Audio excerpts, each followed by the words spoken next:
അതില് ഈ വെബിനാർ അവതരിപ്പിക്കുന്നത് കീർത്തി വിജയനാണ്. അധിനിവേശ ജീവജാതികളെ കുറിച്ചുള്ള അധിനിവേശ ജീവജാതികളെ കുറിച്ച് നമ്മൾ കേട്ടിട്ട് അധിക വർഷങ്ങളായിട്ടില്ല. ഇപ്പോഴാണ് നമ്മൾ കഴിഞ്ഞ ഒരു 10-20 വർഷമായിട്ടാണ് വിദേശ അധിനിവേശ ജീവജാതികളുടെ ഒരു വിപത്ത് നമ്മൾ കൂടുതലായിട്ട് തിരിച്ചറിഞ്ഞുകൊണ്ടിരിക്കുന്നത്. വിദേശ ജീവജാതികളുടെ ആധിപത്യത്തെ കുറിച്ചുള്ള, പ്രത്യേകിച്ച് ആഫ്രിക്കൻ ഒച്ചിനെ കുറിച്ചുള്ള ഒരു വെബിനാറാണ് ഇന്ന് നടക്കുന്നത്. നമ്മുടെ യഥാർത്ഥത്തിൽ ലോകത്തില് നമ്മുടെ അധിനിവേശം ആരംഭിക്കുന്നത് നമുക്കറിയാം 15-ാം നൂറ്റാണ്ടിലാണ്. മനുഷ്യരുടെ അധിനിവേശം അത് ഒരു യൂറോപ്പിൽ നിന്നുള്ള 2 പേര്, ഒരാൾ വാസ്കോഡി ഗാമ 1498 ഇന്ത്യയിലേക്ക് എത്തി.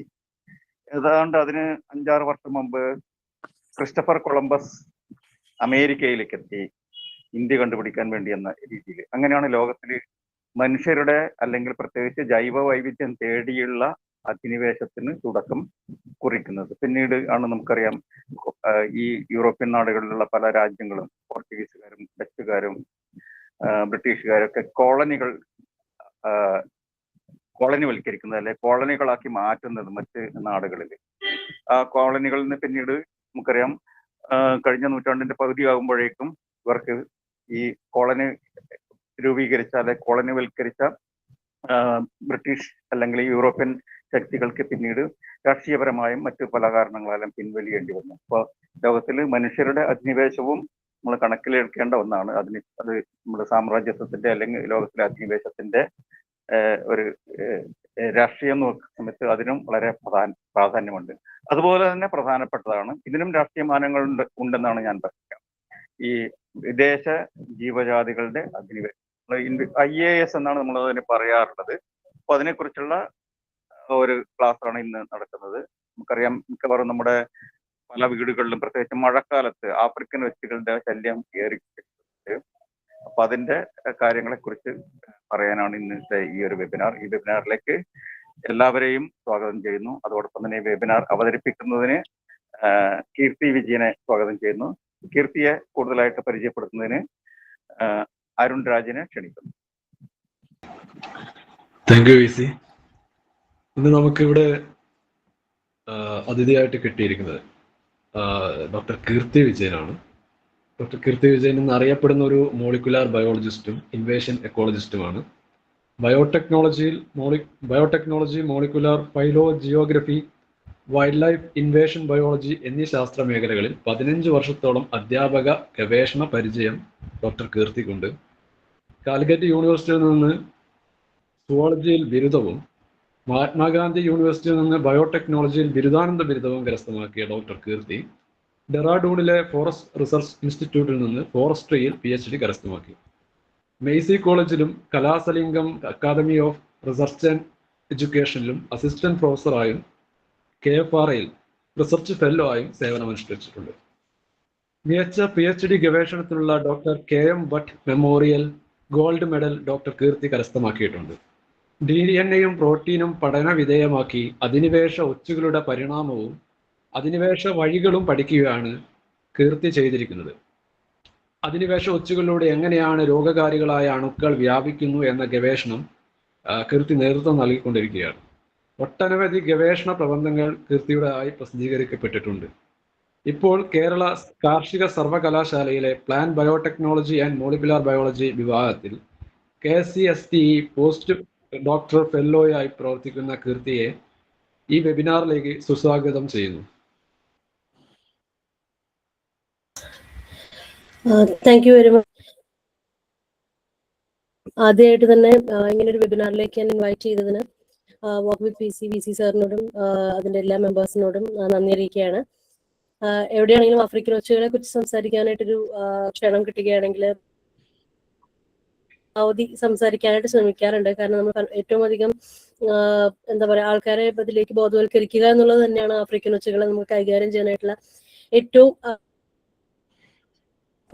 നമുക്ക് ഒരുപാട് വലിച്ചു നിന്നിട്ടാണ് നമുക്ക് നമ്മുടെ വിഷയത്തിലേക്ക് കടക്കാം. അപ്പൊ അധിനിവേശത്തിനെ പറ്റിയൊക്കെ സാർ പറഞ്ഞു. നമുക്ക് കൂടുതലായിട്ട് ആഫ്രിക്കൻ ഒച്ചുകളെ കുറിച്ചും അവയെ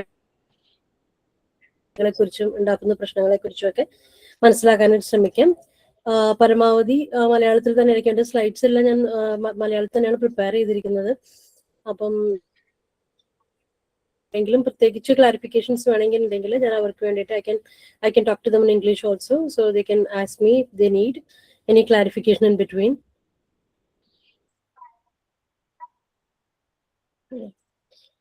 സ്ക്രീൻ വിസിബിൾ ആണല്ലോ അല്ലേ? ഹലോ, അല്ല മാം, ഇപ്പൊ കാണുന്നില്ല, നേരത്തെ കണ്ടിട്ടുണ്ടായിരുന്നു. നേരത്തെ വിസിബിൾ ആയിരുന്നു, ഒരു മിനിറ്റ്. ഇപ്പൊ കാണുന്നില്ല മാം. ഓക്കെ, ഞാൻ ഒന്നുകൂടി ഷെയർ ചെയ്യാം. എന്താ പറ്റിയെന്ന് അറിയില്ല.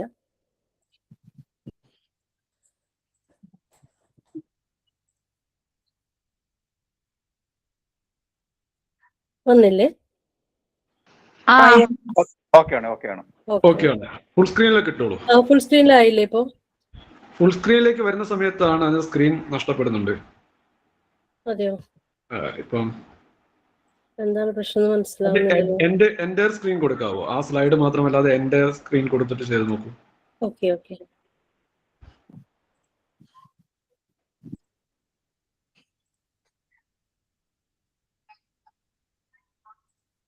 ഇപ്പൊ വരുന്നുണ്ടോ? Yes ma'am. ഇപ്പം ആഫ്രിക്കൻ ഒച്ച ഒരു അധിനിവേശ കഥ എന്നതാണ് നമുക്ക് തന്നിരിക്കുന്ന ടോപ്പിക്. അതായത് ആഫ്രിക്കൻ ഒച്ച് നമ്മളിലേക്ക് വന്ന കഥയും അത് എന്തൊക്കെയാണ് നമുക്കിവിടെ പ്രശ്നങ്ങൾ ഉണ്ടാക്കിയിട്ടുള്ളതെന്നും നമുക്ക് എന്തൊക്കെ ചെയ്യാൻ സാധിക്കും എന്നാണ് പറയുന്നത്. ഓക്കെ, അപ്പം ജൈവ അധിനിവേശം എന്താണ്, അല്ലെങ്കിൽ ബയോളജിക്കൽ ഇൻവേഷൻ എന്ന് നമ്മൾ വളരെ കോമൺ ആയിട്ട് പറയുന്ന ഇൻവേസീവ് ഏലിയൻ സ്പീഷീസ്, അല്ലെങ്കിൽ അത് എന്താണെന്നുള്ളതാണ്. അതായത് ഒരു പ്രദേശത്ത് സ്വാഭാവികമായി കാണപ്പെടാത്ത വിദേശീയനം ജീവികളോ സസ്യങ്ങളോ അവിടുത്തെ ആവാസ വ്യവസ്ഥയിലേക്ക് കടന്നു കയറി അമിതമായി പെരുകി തദ്ദേശീയ ജീവികളെ നിലനിൽപ്പിന് ഭീഷണിയാകുന്നതിനാണ് ജൈവ അധിനിവേശം എന്ന് വിളിക്കുന്നത്. അതായത് നമ്മുടെ നാട്ടിൽ നമ്മളൊന്നും കാണാത്ത ജീവികൾ, നമുക്കിപ്പോ അറിയാം, നമ്മളിപ്പം നമ്മുടെ നമ്മൾ സോഷ്യൽ മീഡിയ തുറന്നാലും ഓരോ കാര്യങ്ങൾ തുറന്നാലും നമ്മൾ കാണുന്നത് കുറെ എക്സോട്ടിക് പ്ലാന്റ്സ് അല്ലെങ്കിൽ എക്സോട്ടിക് ആനിമൽസ് അങ്ങനെയുള്ള ആൾക്കാർ വളർത്തുന്നതും അങ്ങനെയുള്ള സംഭവങ്ങൾ വരുന്നതും ഒക്കെയാണ്. അപ്പം ഈ നമ്മളുടെ ഇംഗ്ലീഷിൽ നമ്മൾ പറയുകയാണെങ്കിൽ ബയോ ജിയോഗ്രഫിക്കൽ ബാരിയേഴ്സ് കടന്ന് ഒരു പ്രദേശത്ത് നിന്ന് മറ്റൊരു പ്രദേശത്തേക്ക് എത്തപ്പെടുന്നതിനെയാണ് നമ്മൾ ജൈവ അധിനിവേശം നമ്മൾ കോമൺ ആയിട്ട് പറയുന്നത്. അതായത് ബയോ ജിയോഗ്രഫിക്കൽ ബാരിയേഴ്സ് എന്ന് പറഞ്ഞാൽ വലിയ വലിയ മൗണ്ടെയിൻസ് അല്ലെങ്കിൽ ിരിക്കുന്ന കരകൾ, കടൽ, അങ്ങനെയുള്ള കാര്യങ്ങളൊക്കെ കടന്ന് ജീവികൾ ഒരു പ്രദേശമായി ജീവിക്കാത്ത ഒരു സ്ഥലത്തു നിന്നല്ലാതെ വേറൊരു സ്ഥലത്തേക്ക് അത് എത്തപ്പെടുകയാണ്. അപ്പൊ അങ്ങനെ ഒരു പ്രോസസ്സിനെ പറയുന്ന പേരാണ് നമ്മുടെ നാട്ടിൽ കാണാത്ത ജീവികൾ വേറെ സ്ഥലത്ത് നമ്മുടെ നാട്ടിലേക്ക് എത്താം. അപ്പൊ നമ്മൾ അങ്ങനെയുള്ള പല ചെടികളും നമ്മുടെ വീടുകളിലൊക്കെ നമ്മൾ വെച്ചു പിടിപ്പിക്കുന്നുണ്ട്. ഉദാഹരണമായിട്ട് ലഞ്ചാന എന്ന് പറയുന്ന ഒരു ചെടി നിങ്ങൾ കണ്ടിട്ടുണ്ടാവും. കൊങ്ങിണിപ്പൂവൊക്കെ ഉണ്ടാവുന്ന ആ കൊങ്ങിണിപ്പൂവ് നമ്മുടെ എന്താ പറയാ, അതിന്റെ ഒരു കാട്ടിൽ നിൽക്കുന്ന മുള്ളുള്ള തരം ഒരു കൊങ്ങിണി ചെടി ഉണ്ട്. അതിന് നമ്മൾ അധിനിവേശം സസ്യമായിട്ട് പറയുന്നു. അതുപോലെ തന്നെ നമ്മൾ വീട്ടിലൊക്കെ വളർത്തുന്ന ചെറിയ ചെറിയ പർപ്പിൾ കളറിലും വെള്ള കളറിലും മഞ്ഞ കളറിലും ഒക്കെയുള്ള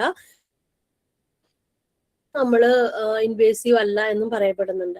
അതായത് അപ്പോ അതിലൊന്ന് എക്സോട്ടിക്കും മറ്റേത് ഇൻവേസീവുമാണ്. അപ്പൊ എന്താണ് എക്സോട്ടിക്കും ഇൻവേസീവും തമ്മിലുള്ള വ്യത്യാസം എന്ന് പറഞ്ഞിട്ടുണ്ടെങ്കിൽ, നമ്മൾ പുറത്തുനിന്ന് ഒരു ചെടിയോ ഒരു മൃഗമൊക്കെ നമ്മൾ കൊണ്ടുവരാണ്. നമ്മൾ ഈ മഞ്ഞ കളറിലുള്ള പെരുമ്പാമ്പ് പോലത്തെ സംഭവങ്ങളൊക്കെ നമ്മളിങ്ങനെ ഓരോ പാർക്കുകളിലൊക്കെ പോകുമ്പോൾ കുട്ടികളെ എടുത്തിട്ട് ഫോട്ടോ എടുക്കുന്നതൊക്കെ നമ്മൾ കാണാറുണ്ട്. അതിനൊക്കെ നമ്മൾ എക്സോട്ടിക് സ്പീഷീസ് എന്ന് പറയാം. അതായത് പുറത്തുള്ള ജീവികളെ നമ്മൾ കൺട്രോൾഡ് ആയിട്ട് ഇവിടെ വളർത്താൻ വേണ്ടി കൊണ്ടുവരുന്നത്. എന്നാൽ അധിനിവേശ ജീവികൾ എന്ന് പറയുന്നത് ഇൻവേസീവ് എന്ന് പറഞ്ഞിട്ടുണ്ടെങ്കിൽ ഇങ്ങനെ പുറത്തുനിന്നുള്ള ജീവികൾ നമ്മുടെ നാട്ടിൽ എത്തപ്പെടുകയും ഇവിടെ ക്രമാതീതമായി പെറ്റുപെരുകിയിട്ട് നമ്മുടെ നാട്ടിലുള്ള ഇവിടെയുള്ള സാധാരണയായിട്ടുള്ള ചെടികൾക്കും മൃഗങ്ങൾക്കും ഒക്കെ ബുദ്ധിമുട്ടുകൾ ഉണ്ടാക്കുകയും ചെയ്യുന്നതിനെയാണ് നമ്മൾ അധിനിവേശ ജീവികൾ അല്ലെങ്കിൽ ഇൻവേസീവ് സ്പീഷീസ് എന്ന് പറയാം. അതായത് എല്ലാ എക്സോട്ടിക് സ്പീഷീസുകളും ഇൻവേസീവ് ആവുന്നില്ല. നമുക്ക് വീടുകളിൽ വളർത്താൻ പറ്റുന്ന എക്സോട്ടിക് ചെടികളും കാര്യങ്ങളൊക്കെ ഉണ്ട്. പക്ഷെ അത് അൺകൺട്രോൾഡ് ആയിട്ട് വളരുകയും നമ്മുടെ ഈ ഒരു നമ്മുടെ ഇക്കോസിസ്റ്റത്തിൽ വളരെ പ്രശ്നങ്ങൾ ഉണ്ടാക്കുകയും ചെയ്യുമ്പോഴാണ് നമ്മൾ അതിനെ അധിനിവേശ ജീവികൾ എന്ന് പറയുന്നത്. അപ്പം ഈ അധിനിവേശ ജീവികളുടെ പ്രധാന സവിശേഷതകൾ എന്താണെന്ന് പറയുന്നത്, നമ്മൾ അറിയാം, നമ്മൾ എക്സോട്ടിക് ആയിട്ട് ചെടികൾ കൊണ്ടൊക്കെ നമ്മൾ വളർത്തിയാലും അത് അത്ര പെട്ടെന്നൊന്നും വളരില്ല. പക്ഷേ ഈ അധിനിവേശ ജീവികളുടെ പ്രത്യേകത വെച്ചാൽ വേഗത്തിൽ വളരും. അതായത് ചെടികളാണെങ്കിൽ വളരെ പെട്ടെന്ന് വളരും. ഒരു ചെറിയ കമ്പൊക്കെ വീണാൽ തന്നെ അതിൽ നിന്ന് ധാരാളമായിട്ട് ചെടികൾ ഉണ്ടാവുകയും ഒരു ചെറിയ വേരിന്റെ കഷ്ണമാണെങ്കിൽ അതിൽ നിന്ന് പിന്നെയും ചെടികൾ മുളയ്ക്കുകയൊക്കെ ചെയ്യും. ഓക്കെ, അതായത് ഏത് പരിസ്ഥിതിയിൽ പോയാലും വളരെ വേഗത്തിൽ വളരും, പ്രജനനം നടത്താൻ പറ്റുകയൊക്കെ ചെയ്യും. ഇപ്പൊ നമ്മൾ ആഫ്രിക്കൻ ഒച്ചിന്റെ കാര്യമൊക്കെ എടുക്കുകയാണെങ്കിൽ തന്നെ അതിന് ഒരുപാട് മുട്ടകൾ ഇടാനും എല്ലാ മുട്ടകൾ വിരിയിക്കാനും ഒക്കെ കഴിവുണ്ട്. അപ്പൊ അതിന്റെ ഈ കഴിവുകൾ കൊണ്ടാണ് അവ എന്താവുന്നത്, അവരൊരു ഇൻവേസീവ് സ്പീഷീസ് അല്ലെങ്കിൽ ഒരു അധിനിവേശ ജീവിയായിട്ട് മാറുന്നത്. പിന്നെ ഇവര് നമ്മുടെ നാട്ടിലുള്ള തദ്ദേശീയരായിട്ടുള്ള ജീവികളുമായിട്ട് വിഭവങ്ങൾക്കായിട്ടൊരു മത്സരം നടക്കും. അതായത് ഭക്ഷണത്തിന് വേണ്ടിയിട്ട്, അവരുടെ പാർപ്പിടത്തിന് വേണ്ടിയിട്ട്, അവർക്ക് ജീവിക്കാനുള്ള സ്പേസിന് വേണ്ടിയിട്ട്. ഇപ്പൊ ചെടികളാണെങ്കിൽ ഈ അധിനിവേശ സസ്യങ്ങള് നമ്മുടെ സാധാരണ പരിസ്ഥിതിയിൽ കാണുന്ന എല്ലാ ചെടികളുടെയും മുകളിലേക്ക് വളരുകയും നമ്മൾ അതിനെ സ്മോദറിങ് എഫക്റ്റ് എന്നാ പറയാം. അതായത് ബാക്കി ചെടികൾക്കൊന്നും വളരാനായിട്ടുള്ള ഒരു സ്ഥലം ഇല്ലാതെ ആവുകയും അവയെ വളരെ വേഗത്തിൽ വളർന്ന് ഒരു പുതിയ കാനോപ്പി സൃഷ്ടിക്കുകയും ബാക്കി ചെടികളൊക്കെ നശിച്ചു പോവുകയും ചെയ്യും. അപ്പൊ അങ്ങനെ എല്ലാ കാര്യങ്ങൾക്കും ഒരു മത്സരം നടക്കും. പിന്നെ ഈ പുറത്തുനിന്ന് വരുന്ന ഈ അധിനിവേശ ജീവികൾ ഇവിടെ ഒരുപാട് പടരാനായിട്ടുള്ള ഒരു പ്രധാന കാരണം എന്ന് പറഞ്ഞിട്ടുണ്ടെങ്കിൽ പ്രകൃതിദത്ത ശത്രുക്കളുടെ അഭാവം. അതായത് ഇവരെ തിന്നുന്ന, ഇപ്പൊ നമ്മള് എന്താ പറയാ, എന്ത് ജീവിനെ എടുത്താലും നമ്മൾക്കറിയാം നമ്മുടെ ഒരു ഫുഡ് ചെയിൻ, നമ്മുടെ ഒരു ഭക്ഷ്യ ശൃംഖലയില് ഒരു ജീവിനെ നമ്മൾ തിന്നിട്ടാണ് കൺട്രോളിൽ കൊണ്ടുവരാം, അത് നിയന്ത്രിച്ചുകൊണ്ടിരിക്കുക. ഓരോ ലെവലിലുള്ള ജീവികൾ, അതിന് മുകളിലുള്ള ലെവലിലുള്ള ജീവികൾ തിന്ന് ആണ് കൺട്രോൾ ചെയ്യുക. പക്ഷേ ഈ അധിനിവേശ ജീവികൾ ഒരു പുതിയ സ്ഥലത്തെത്തുമ്പോൾ എന്താ സംഭവിക്കുക, ഈ അധിനിവേശ ജീവികളുടെ പ്രകൃതിദത്തമായ ശത്രുക്കൾ ആ ഒരു പ്രത്യേക സ്ഥലത്ത് ഉണ്ടാവില്ല. അപ്പോൾ ഇവർക്ക് ധാരാളമായിട്ട് പെറ്റുപെരുകാനും ധാരാളമായിട്ട് വളരാനായിട്ടും സാധിക്കും. അതായത് അവരെ നിയന്ത്രിക്കാനായിട്ട് ആരും ഇല്ലാത്ത ഒരവസ്ഥയാണ്. നമ്മുടെ പ്രധാന വ്യക്തി, ഇന്നത്തെ നമ്മുടെ നായകനിലേക്ക് വരാം. ആഫ്രിക്കൻ ഒച്ച്, അക്കാറ്റിന ഫ്യൂലിക്ക എന്നാണ് ശാസ്ത്രനാമം. ഇത് കരയിൽ ജീവിക്കുന്ന ലോകത്തിലെ ഏറ്റവും വലിയ ഒച്ചാണ്. അതായത് വീടുകളിൽ ആഫ്രിക്കൻ ഒച്ചുകളെ കണ്ടിട്ടുണ്ടാവും. ഒരുവിധം എല്ലാ ആൾക്കാരുടെ വീടുകളിലും ഇപ്പൊ ആഫ്രിക്കൻ ഒച്ചുകൾ നിറഞ്ഞിട്ടുണ്ടാവും. സാറ് പറഞ്ഞമാതിരി തന്നെ മഴയൊക്കെ ആയി കഴിയുമ്പോൾ ഏറ്റവും വലിയൊരു പ്രശ്നം എന്ന് പറയുന്നത് ഇപ്പൊ ആഫ്രിക്കൻ ഒച്ചുകൾ തന്നെയാണ്. അപ്പം എല്ലാവരും കണ്ടിട്ടുണ്ടാവും, ഒരു കൈപ്പത്തിയുടെ അത്രയൊക്കെ വലിപ്പം വരെ ഇവര് വലിപ്പം വെച്ച് പോകും. വളരെ കുഞ്ഞന്മാരായിട്ട് നമ്മൾ കാണും, പക്ഷെ 2-3 മാസങ്ങൾ കൊണ്ട് തന്നെ വലുതായിട്ട്. അപ്പൊ കരയിലെ ഏറ്റവും വലിയൊരു ഒച്ചാണ്. ഇവരുടെ സ്വദേശം എന്ന് പറയുന്നത് കെനിയ, ടാൻസാനിയ, അതായത് കിഴക്കൻ ആഫ്രിക്കൻ രാജ്യങ്ങളായ കെനിയ, ടാൻസാനിയ മുതലായ രാജ്യങ്ങളാണ് ഇവരുടെ സ്വദേശം. അതുകൊണ്ടാണ് ആഫ്രിക്കൻ ഒച്ച് എന്ന പേര് വന്നിരിക്കുന്നത്. ഇവരുടെ അധിനിവേശ വ്യാപ്തി, അതായത് ഏതൊക്കെ സ്ഥലങ്ങളിലേക്ക് ഇവർ എത്തപ്പെട്ടിട്ടുണ്ട് എന്നുള്ളതാണ്. ഇന്തോ പസഫിക് ദ്വീപുകൾ, തെക്കും തെക്കുകിഴക്കൻ ഏഷ്യ, കരീബിയൻ ദ്വീപുകൾ, ഇങ്ങനെ നമ്മുടെ ട്രോപ്പിക്കൽ റീജിയനിലുള്ള ഒരുപാട് സ്ഥലങ്ങളിലേക്ക് ഈ ആഫ്രിക്കൻ ഒച്ചുകൾ ഇതിനോടങ്ങ് തന്നെ എത്തിയിട്ടുണ്ട്. ഓക്കെ, അപ്പം ഇവര് നമ്മുടെ International Union for Conservation of Nature എന്ന് പറയുന്ന ഒരു സംഘടനയുണ്ട്. അവരെന്താ വെച്ചാൽ നമ്മുടെ ഈ റെഡ് ലിസ്റ്റിലുള്ള ആനിമൽസ്, എൻഡേഞ്ചേർഡ് ആയിട്ടുള്ള ആനിമൽസ്, നമ്മൾ പ്രത്യേകം ശ്രദ്ധ കൊടുക്കേണ്ട ജീവികളെ പറ്റിയൊക്കെ പഠിക്കുന്ന ഒരു സംഘടനയാണ്. അപ്പം അവരുടെ ഒരു ലിസ്റ്റ് പ്രകാരം ഈ ലോകത്തിലെ ഏറ്റവും ഉപദ്രവകാരികളായ 100 അധിനിവേശ ജീവികളിൽ ഒരാളാണ് നമ്മളുടെ ആഫ്രിക്കൻ ഒച്ച്. അതായത് ആഫ്രിക്കൻ ഒച്ചിന്റെ കൂടെ കുറച്ച് നാൾ കഴിഞ്ഞിട്ടുള്ള എല്ലാവർക്കും അത് അറിയാൻ പറ്റുമല്ലേ, ആഫ്രിക്കൻ ഒച്ചുകളെ നമ്മൾ എത്രമാത്രം ഉപദ്രവിക്കുന്നുണ്ട്, നമുക്ക് എത്രമാത്രം പ്രശ്നങ്ങൾ ഉണ്ടാക്കുന്നുണ്ട് എന്നുള്ളത്. അപ്പം 100 അധിനിവേശ ജീവികളിൽ ഒരാളായിട്ട് നമ്മളിപ്പം ഈ ആഫ്രിക്കൻ ഒച്ച് ഇങ്ങനെ കഴിയുന്നുണ്ട്. ഇതാണ്, അതായത് ഈ പടം ഞാൻ കാണിക്കുന്നത് എന്താന്ന് വെച്ചാല് നമ്മൾക്ക് ആഫ്രിക്കൻ ഒച്ചിന്റെ വ്യാപനം എത്രത്തോളമാണ് എന്നാണ്. അതായത് ഇപ്പൊ ഒരു വാഴയുടെ തടിയുമ്പോൾ തന്നെ നിങ്ങൾക്ക് കാണാൻ പറ്റും ധാരാളമായിട്ട് ഒരു 6 ആഫ്രിക്കൻ ഒച്ചാണ് ചെറിയ ഏരിയയിൽ തന്നെ എല്ലാവരും കൂടിയിട്ട് ഒന്നിച്ചിരിക്കുന്നത്. അതിനൊപ്പം തന്നെ അതിന്റെ കാഷ്ടമൊക്കെ കാണാൻ പറ്റും. ഈ കാഷ്ടത്തിനെ പറ്റിയിട്ടൊക്കെ ഞാൻ പിന്നീട് പറയാം. അതുപോലെ മരത്തിന്റെ തടിയിലും ധാരാളമായിട്ട് ആഫ്രിക്കൻ ഒച്ചുകൾ നിരന്നിരിക്കുന്നുണ്ട്. ഇതിപ്പം ഒരുപാട് മഴയൊന്നും ഇല്ലാത്ത ഒരു വേനൽക്കാലത്ത് ആഫ്രിക്കൻ ഒച്ചുകളുടെ വ്യാപനം ധാരാളമായിട്ടുള്ള കോഴിക്കോടുള്ള ചക്കിട്ടപ്പാറ എന്ന് പറയുന്ന ഒരു സ്ഥലത്ത് പോയിട്ട് എടുത്ത എന്റെ റിസർച്ച് ചെയ്യുന്ന സമയത്ത് നമ്മൾ എടുത്തിട്ടുള്ള ഒരു ഫോട്ടോ ആണ്. അപ്പൊ ഇതിനകത്ത് തന്നെ കാണാൻ പറ്റും എത്ര ഒച്ചുകളാണ്. അപ്പൊ ഇവരെല്ലാരും ഈ വാഴയിലൊക്കെ എന്താ ചെയ്യാന്ന് വെച്ചാല് ഈ വാഴയുടെയൊക്കെ സാപ്പ് അതിന് നന്നായിട്ട് ഇങ്ങനെ വലിച്ചു കുടിക്കാൻ പറ്റും. അങ്ങനെ വാഴകൾ ഉണക്കും, അതിന്റെ ചെറിയ ചെറിയ ഇലകൾ തിന്നും. അങ്ങനെ ഒരുപാട് ഉപദ്രവങ്ങൾ വാഴയമയൊക്കെ ഇവർക്ക് ചെയ്യാനായിട്ട് പറ്റും. ഓക്കെ, നമ്മൾ ഈ ആഫ്രിക്കൻ ഒച്ച് വന്ന കഥ എനിക്ക് തോന്നുന്നു കുറെ ആൾക്കാർക്കൊക്കെ ആഫ്രിക്കൻ ഒച്ചുകൾ എങ്ങനെയാണ് നമ്മുടെ നാട്ടിൽ എത്തി എന്നുള്ളൊരു കഥയൊക്കെ അറിയാൻ തോന്നുന്നു. അതായത് ആദ്യമായിട്ട് ഇന്ത്യയിൽ ആഫ്രിക്കൻ ഒച്ച് വന്നത് 1847 അതായത് ഒരു ഏകദേശം ഇപ്പൊ ഒരു 200 വർഷത്തോളം അടുത്തൊക്കെ, ഒരു 180 വർഷത്തിന്റെ അടുത്തൊക്കെ ആയിട്ടുണ്ട് നമ്മുടെ ഇന്ത്യയിൽ ആദ്യമായിട്ട് ആഫ്രിക്കൻ ഒച്ച് വന്നത്.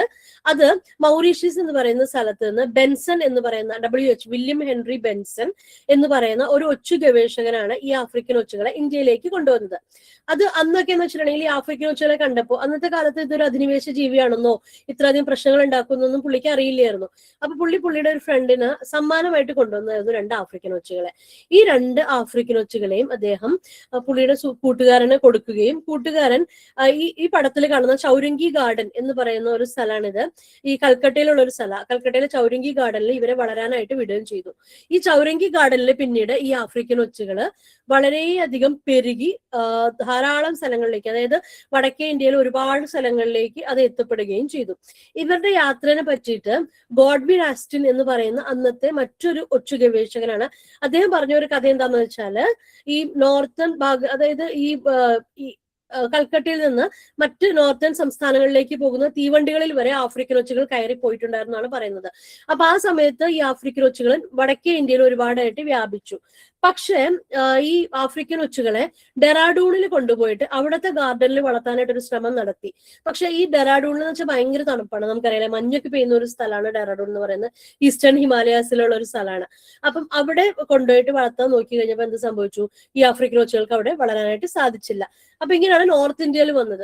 ഇനി നമ്മൾ സൗത്ത് ഇന്ത്യയിലേക്ക് എങ്ങനെയാണ് തെക്കേ ഇന്ത്യയിലേക്ക് എങ്ങനെയാണ് ഇവരെത്തപ്പെട്ടതെന്ന് വെച്ചാല്, ബ്രിട്ടീഷുകാരാണ് ആഫ്രിക്കൻ ഒച്ചുകളെ മൈ ലേഡി ഗാർഡൻ എന്ന് പറയുന്ന ചെന്നൈയിലുള്ള മൈ ലേഡി ഗാർഡൻ എന്ന് പറയുന്ന ഒരു ഗാർഡനിൽ അവിടെ ഒരു പെറ്റായിട്ട് വളർത്താനും വരുന്ന ആളുകൾക്ക് കാണാനും ഭംഗിക്കും വേണ്ടിയിട്ട് കൊണ്ടുവന്ന് വിട്ടതാണ്. ഈ ചെന്നൈയിലെ മൈ ലേഡി ഗാർഡനിൽ ഇവ പെറ്റുപെരുകയും ഒരുപാട് സ്ഥലങ്ങളിലേക്ക് വ്യാപിക്കുകയും ചെയ്തു.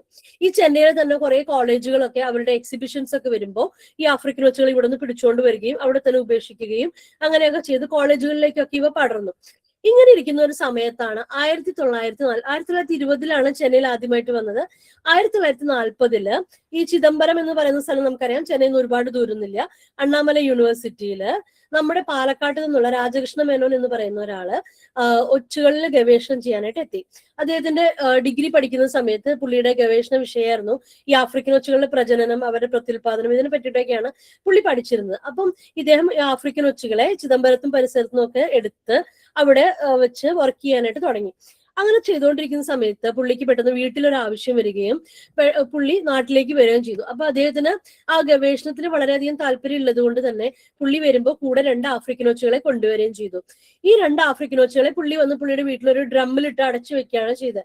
അപ്പൊ ഇദ്ദേഹത്തിന്റെ വീട്ടില് വന്നിട്ട് കുറച്ചു കഴിഞ്ഞപ്പോ ഇദ്ദേഹത്തിന്റെ അച്ഛൻ മരിച്ചു, വീട്ടിൽ കുറച്ച് പ്രശ്നങ്ങളൊക്കെ ഉണ്ടായി. അപ്പൊ ആൾക്ക് തിരിച്ച് ചിദംബരത്തേക്ക് പോകാനായിട്ട് സാധിച്ചില്ല. അപ്പൊ അദ്ദേഹത്തിന്റെ വീട്ടിലെ വേലക്കാരി ഈ ആഫ്രിക്കൻ ഒച്ചുകൾ ഇട്ട ഡ്രമ്മില് ഇട്ട് കഴുകി ആ ചേച്ചി ആ വെള്ളം അങ്ങ് പുറത്തേക്ക് ഒഴിച്ചു കളഞ്ഞു. ഈ 2 ആഫ്രിക്കൻ ഒച്ചുകളെയാണ് പിന്നീട് പെറ്റുപെരുകുകയും പാലക്കാടിന്റെ പരിസര പ്രദേശത്തും വളരെയധികം ഒച്ചുകള് ഉണ്ടാവുകയും ചെയ്തത്. പിന്നെ ഈ ആഫ്രിക്കൻ ഒച്ചുകളെ അപ്പം ആ സമയത്ത് ആഫ്രിക്കൻ ഒച്ചുകളെ കൺട്രോൾ ചെയ്യാൻ വേണ്ടിയിട്ട് ആ ഒരു പീരിയഡില് നമ്മുടെ പാലക്കാട് കളക്ടർ എന്ത് പറഞ്ഞു വെച്ചാല്, നിങ്ങൾ ഒരു ഒച്ചിനെ കൊണ്ടുവരൂ, നിങ്ങൾക്ക് 1 പൈസ വെച്ച് തരാം എന്ന് വെച്ചാൽ അന്നത്തെ കാലത്ത് ഈ 1 പൈസ എന്ന് പറയുന്നത് ഒരു വലിയ എമൗണ്ട് ആയിരുന്നു. അപ്പൊ ഒരു ഒച്ചിന് 1 പൈസ വെച്ച് തരാമെന്ന് പറഞ്ഞിട്ട് അവിടുത്തെ കളക്ടർ പറഞ്ഞപ്പം ഈ നാട്ടുകാരെല്ലാരും കൂടിയിട്ട് ഒച്ചുകളെ ചാക്കുകളിലാക്കിയിട്ട് കൊണ്ടുപോയി. കാരണം അവർക്ക് ധാരാളമായിട്ട് കിട്ടുന്നുണ്ട് ഒരു ഒച്ചിന് 1 പൈസ വെച്ച് കിട്ടിയാല് വളരെ നല്ല കാര്യമാണല്ലോ വെച്ചിട്ട് ഒച്ചുകളെ എല്ലാരെയും കൊണ്ടുപോയി. അവർ ആ ഒച്ചുകളെ കൊണ്ടുപോയപ്പോ അവസാനം പൈസ കൊടുത്തിട്ട് പാലക്കാട് കളക്ടറേറ്റിലെ ഖജനാവിലുള്ള പൈസയൊക്കെ അങ്ങോട്ട് തീർന്നു പോയി. അപ്പൊ എന്തായി, ഈ ഒച്ചുകളെ ഈ ആൾക്കാർക്ക് ദേഷ്യം വന്നിട്ട് ഒച്ചുകളെ പാലക്കാട് ടൗണിൽ അങ്ങോട്ട് ഉപേക്ഷിച്ചിട്ട് എല്ലാവരും അവർ വീട്ടിലേക്ക് പോയി. അപ്പൊ അങ്ങനെയാണ് പാലക്കാട് ടൗണിൽ ഒച്ചുകൾ പടർന്നതെന്നും പലതരത്തിലുള്ള കഥകളുണ്ട്. അപ്പൊ ഇങ്ങനെയാണ് നമ്മുടെ നാട്ടിലേക്ക് ഒച്ചുകൾ വന്നത്. ഈ 1940 ഒച്ചു വന്നതിന് ശേഷം പിന്നെ കുറെ നാളത്തേക്ക് ഒച്ചുകളെ കാണാനുണ്ടായിരുന്നില്ല. എന്തോ കാലാവസ്ഥയിൽ വന്ന വ്യതിയാനമാണോ എന്നറിയില്ല. പിന്നീട് 1970-കളിലാണ് ആഫ്രിക്കൻ ഒച്ചുകൾ കേരളത്തിൽ വല്ലാതെ പടർന്നത്. പിന്നീട് അതിനുശേഷം ഒരു വലിയ വേവ്, നമ്മളതിനെ വേവ് എന്നാണ് പറയാം, അതായത് ഒരു തിരമാല പോലെ ഒച്ചുകൾ ഉണ്ടാവുന്നത് 2004-2005 കാലഘട്ടത്തിലാണ്. ആ സമയത്ത് എറണാകുളത്ത് വില്ലിംഗ്ടൺ ഐലൻഡ് എന്ന് പറയുന്ന ഒരു സ്ഥലത്താണ് ആദ്യമായിട്ട് ഒരുപാട് ഒച്ചുകൾ വന്നത്. അപ്പൊ ഈ വില്ലിംഗ്ടൺ ഐലൻഡിൽ ഒച്ചുകൾ വരുന്നതുമായിട്ട് ബന്ധപ്പെട്ട് വേറൊരു കഥ എന്താന്ന് വെച്ചാല്, ഈ വില്ലിംഗ്ടൺ ഐലൻഡിൽ ഒച്ചുകൾ വരുന്നതിന് 1 വർഷം മുമ്പ് ഈ വില്ലിംഗ്ടൺ ഐലൻഡിൽ ഒരു പുതിയ തടി ഡിപ്പോ തുടങ്ങിയിട്ടുണ്ടായിരുന്നു. ടിംബർ ഡിപ്പോ നമ്മൾ പറയാം. അതായത് പുറം രാജ്യങ്ങളിൽ നിന്ന് തടിയൊക്കെ നമ്മുടെ നാട്ടിലേക്ക് കൊണ്ടുവന്നിട്ട് ഡംപ് ചെയ്യുന്ന ഒരു സ്ഥലം അവിടെ തുടങ്ങിയിട്ടുണ്ടായിരുന്നു. അപ്പൊ ആ നാട്ടിലുള്ള ആൾക്കാർ നമ്മളോട് പറഞ്ഞത് എന്താണെന്ന് വെച്ചാല്, ഈ ടിംബർ ഡിപ്പോ വന്ന് 1 വർഷത്തിന് ശേഷമാണ് ഇവിടെ ഇത്ര അധികം ഒച്ചുകൾ പെരുകിയത് എന്നാണ് പറയുന്നത്. അപ്പൊ ഇങ്ങനെ പല പല കഥകളും ആഫ്രിക്കൻ ഒച്ചുകൾ വന്നതിനെ പറ്റിയിട്ടുണ്ട്. ഈ ആഫ്രിക്കൻ ഒച്ചുകളുടെ ജീവിത ചക്രം എന്ന് വെച്ചാൽ എന്താന്ന് വെച്ചാല്, ഇതൊരു ദ്വിലിംഗ ജീവിയാണ്. അതെന്ന് വെച്ചാല് നമുക്കറിയാം സാധാരണ ജീവികളിൽ ആണും പെണ്ണും ഉണ്ടെങ്കിൽ മാത്രമേ നമുക്ക് മുട്ടയിടുള്ളൂ അല്ലെ. പക്ഷെ ഈ ഒച്ചുകളിൽ വെച്ചാല് ആണും പെണ്ണും ഒരു ജീവിയിൽ തന്നെയാണ് ഉള്ളത്. ഓക്കെ, അപ്പൊ അതുകൊണ്ട് ഒരു ഒച്ചു പോയാൽ തന്നെ, അതായത് ആണും പെണ്ണും ഒന്നിച്ചുള്ള ആ ഒരു ഫെർട്ടിലൈസേഷൻ നടന്നിട്ട് ഒരു ഒച്ചിന് ഏകദേശം ഒരു 10-20 മുട്ടയൊക്കെ ഇടാൻ സാധിക്കുള്ളൂ എന്ന് പറയുന്നു. പക്ഷെ അതിനൊരു എന്താ പറയുക പ്രത്യേകത ഉള്ളതെന്ന് വെച്ചാല് ഒരു പ്രാവശ്യം ഫെർട്ടിലൈസേഷൻ നടന്നു കഴിഞ്ഞിട്ടുണ്ടെങ്കിൽ ഈ ഒച്ചുകൾക്ക് അതിന്റെ സ്പേം ഒരു 2 വർഷം വരെ അതിന്റെ ശരീരത്തിൽ സൂക്ഷിക്കാനുള്ള കഴിവുണ്ടെന്നാണ് പറയുന്നത്. അപ്പോ ഈ ഒരു പ്രാവശ്യമായിട്ട് ഈ ഒച്ച് 100 മുതൽ 500 വരെ മുട്ടയിടും. അപ്പോ ഈ ഓരോ ഒച്ചു മാത്രം നമ്മുടെ പരിസരത്ത് കണ്ടു, അപ്പൊ നമ്മൾ അതിന് പേടിക്കണ്ട, ഒരെണ്ണല്ലേ ഉള്ളൂ എന്ന് വിചാരിക്കണ്ട. ഈ ഓരോ ഒച്ചിന് തന്നെ നല്ല ഒരു 10-20 മുട്ടയൊക്കെ ഒറ്റ ഒച്ചിന്, അല്ലെങ്കിൽ ഫെർട്ടിലൈസ്ഡ് ആയിട്ടുള്ള ഒരു ഒച്ചാണെങ്കിൽ 100 മുതൽ 500 വരെ മുട്ടയിടാനായിട്ടുള്ള ഒരു കഴിവുണ്ട്. അപ്പൊ ഈ 100 മുതൽ 500 വരെ മുട്ടയിട്ട് അതിലൊരു 400 എണ്ണം വിരിയുകയും ചെയ്യും നമ്മുടെ സാഹചര്യത്തിൽ.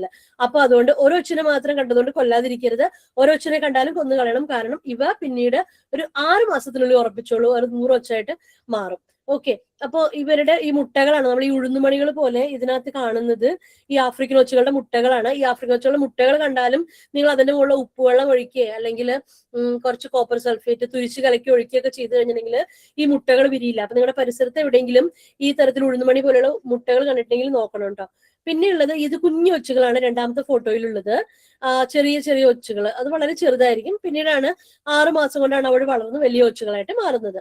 ഇവര് ഭക്ഷണം എന്ന് പറഞ്ഞിട്ടുണ്ടെങ്കിൽ 500-ലധികം സസ്യങ്ങളെ ഇവര് ഭക്ഷണമാക്കാറുണ്ട് ഈ ആഫ്രിക്കൻ ഒച്ചുകള്.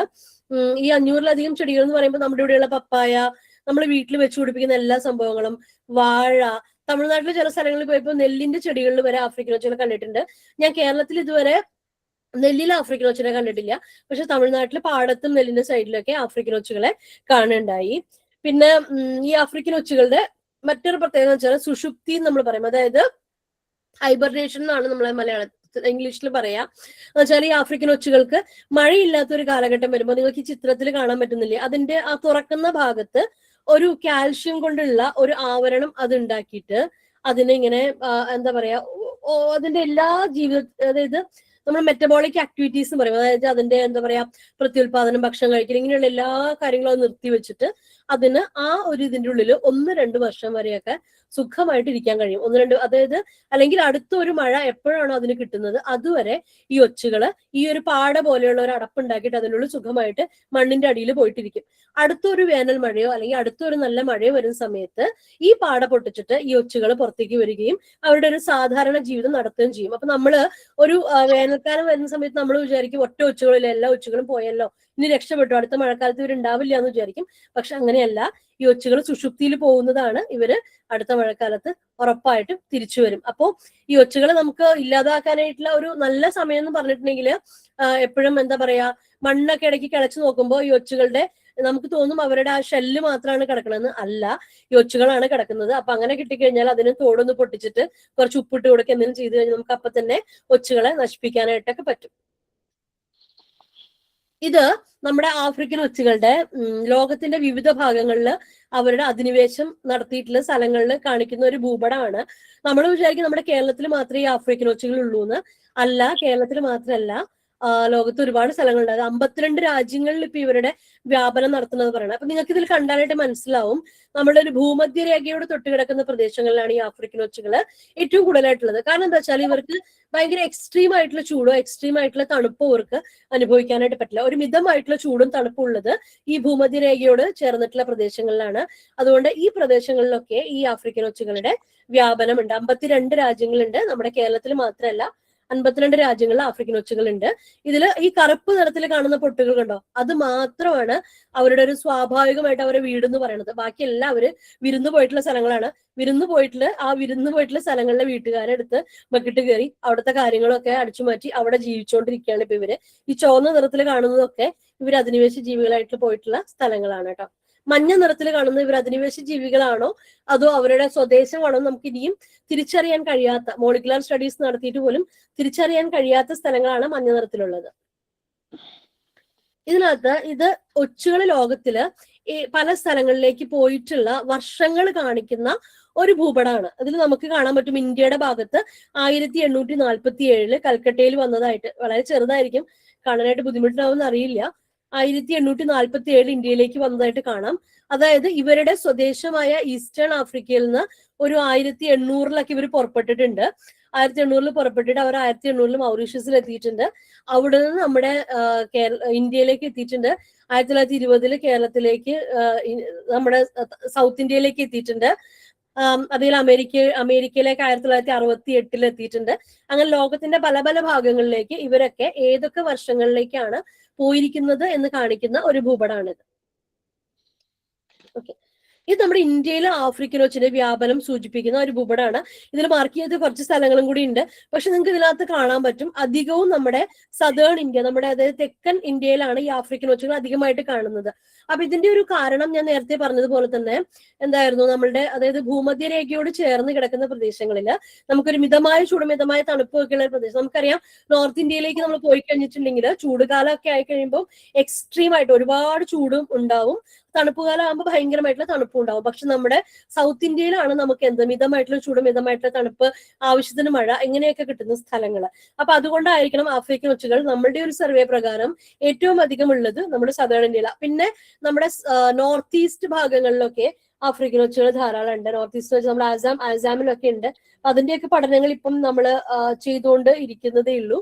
അപ്പോൾ അതൊക്കെ നമ്മൾ ഇനിയിപ്പം ഒരു പേപ്പർ വരുന്നുണ്ട്. അപ്പൊ അതിനകത്ത് കൂടുതലായിട്ട് അതിന്റെ എക്സ്പ്ലനേഷൻസ് ഉണ്ടാവും. അപ്പം ഇങ്ങനെയാണ് സദേൺ ഇന്ത്യയിലാണ് നമുക്ക് ഏറ്റവും അധികമായിട്ട് ആഫ്രിക്കൻ ഒച്ചുകളെ കാണാനായിട്ട് സാധിക്കുന്നത്. ഓക്കെ, ഇത് നമ്മുടെ കേരളത്തിൽ ഒച്ചിന്റെ വ്യാപനം സൂചിപ്പിക്കുന്ന ഒരു ഭൂപടമാണ്. അപ്പൊ നിങ്ങൾക്ക് ഇതിനകത്ത് കണ്ടാൽ തന്നെ മനസ്സിലാവില്ലേ, എല്ലാ ജില്ലകളിലും ആഫ്രിക്കൻ ഒച്ചുണ്ട്. അപ്പൊ ഇതിനകത്ത് കേരളത്തിലെ 14 ജില്ലകളിൽ ഏകദേശം 400-ലേറെ ഇടങ്ങളിൽ ആഫ്രിക്കൻ ഒച്ചുകൾ കാണപ്പെടുന്നുണ്ട്. അതിൽ ഏറ്റവും അവസാനം റിപ്പോർട്ട് ചെയ്തതിനകത്ത് എനിക്ക് തോന്നുന്നു ഇടുക്കിയിലുള്ള പടം ഞാൻ കൊടുത്തിട്ടില്ല. ഇതിൽ ഏറ്റവും അവസാനം റിപ്പോർട്ട് ചെയ്യപ്പെട്ട ജില്ല ഇടുക്കിയാണ്. നമ്മൾ ഈ ഡെറാഡൂണിന്റെ ഒക്കെ കഥ ഞാൻ നേരത്തെ പറഞ്ഞത് ഓർക്കുന്നുണ്ടാവുമല്ലോ. അപ്പൊ നമ്മള് അങ്ങനത്തെ ഒരു കൺക്ലൂഷനിലായിരുന്നു. അതായത് കുറെ നാള് നമുക്ക് ഇടുക്കിയിൽ നിന്നൊന്നും ആഫ്രിക്കൻ ഒച്ചുകൾ വന്നിട്ടില്ല. നമ്മൾ കുറെ സർവേ ചെയ്തു, ഒരുപാട് ആളുകളോട് സംസാരിക്കുകയൊക്കെ ചെയ്തു. പക്ഷെ എന്നാലും ഇടുക്കിയിൽ ചോദിക്കുമ്പോൾ ഒന്നും അവിടെ ആഫ്രിക്കൻ ഒച്ചില്ല, എവിടെയില്ല. കാരണം നമുക്കറിയാം വളരെ നല്ല പച്ചപ്പും ഹരിതാഭയൊക്കെ ഉള്ള ഒരു ജില്ലയാണല്ലോ ഇടുക്കി. നമുക്കറിയാം നല്ല ഹൈ റേഞ്ച്, നല്ല തണുപ്പും ഒക്കെയുള്ള സ്ഥലം. അപ്പൊ അവിടെ വേണമെങ്കിൽ ആഫ്രിക്കൻ ഒച്ചിന് വരാമല്ലോ. അപ്പൊ എന്തുകൊണ്ടായിരിക്കും ഇവ വരാത്തതെന്ന് വെച്ചിട്ട് കുറെ ആളുകളോട് സംസാരിക്കുകയൊക്കെ ചെയ്തിട്ടുണ്ട്. പക്ഷെ വന്നിട്ടുണ്ടായിരുന്നില്ല. അവസാനം 2022 ഒരു ഏല കർഷകനാണ് ആദ്യമായിട്ട് വിളിച്ചിട്ട് പറഞ്ഞത്, ഞങ്ങളുടെ പറമ്പിലൊക്കെ ഇങ്ങനെയുള്ള ഒരു ഒച്ചുകൾ കാണുന്നുണ്ട് മാഡം, ഇത് ആഫ്രിക്കൻ ഒച്ച് തന്നെയാണോ എന്ന് ചോദിച്ചിട്ട് ഫോട്ടോസ് എടുത്ത് അയച്ചു തരികയും നമ്മൾ പോയിട്ട് നോക്കുകയും ചെയ്തപ്പോഴാണ് മനസ്സിലായത് ഏലത്തിന്റെ തളിരലകളും ഏലത്തിന്റെ ചെറിയ, അതായത് ഏലമാവാൻ പോകുന്ന ചെറിയ ചെറിയ പൂവിന്റെ മൊട്ടുകൾ മുഴുവൻ തിന്നു തീർക്കുകയും ഏല കർഷകർക്ക് ഭയങ്കര പ്രശ്നം ഉണ്ടാക്കിക്കൊണ്ട് ആയിരക്കണക്കിന് ആഫ്രിക്കൻ ഒച്ചുകൾ ഇടുക്കിയിലെ മിക്കവാറും ഏലത്തോട്ടങ്ങളിലെല്ലാം ഇപ്പൊ വ്യാപിച്ചിട്ടുണ്ട്. അപ്പൊ നമ്മൾ വിചാരിച്ചു ലൈക്ക് ഇത്രയും ഭയങ്കരമായിട്ടുള്ള ഒരു തണുപ്പുള്ള ഒരു സ്ഥലത്ത് ഈ ആഫ്രിക്കൻ ഒച്ചിന് കഴിയാൻ സാധിക്കില്ലായിരിക്കും.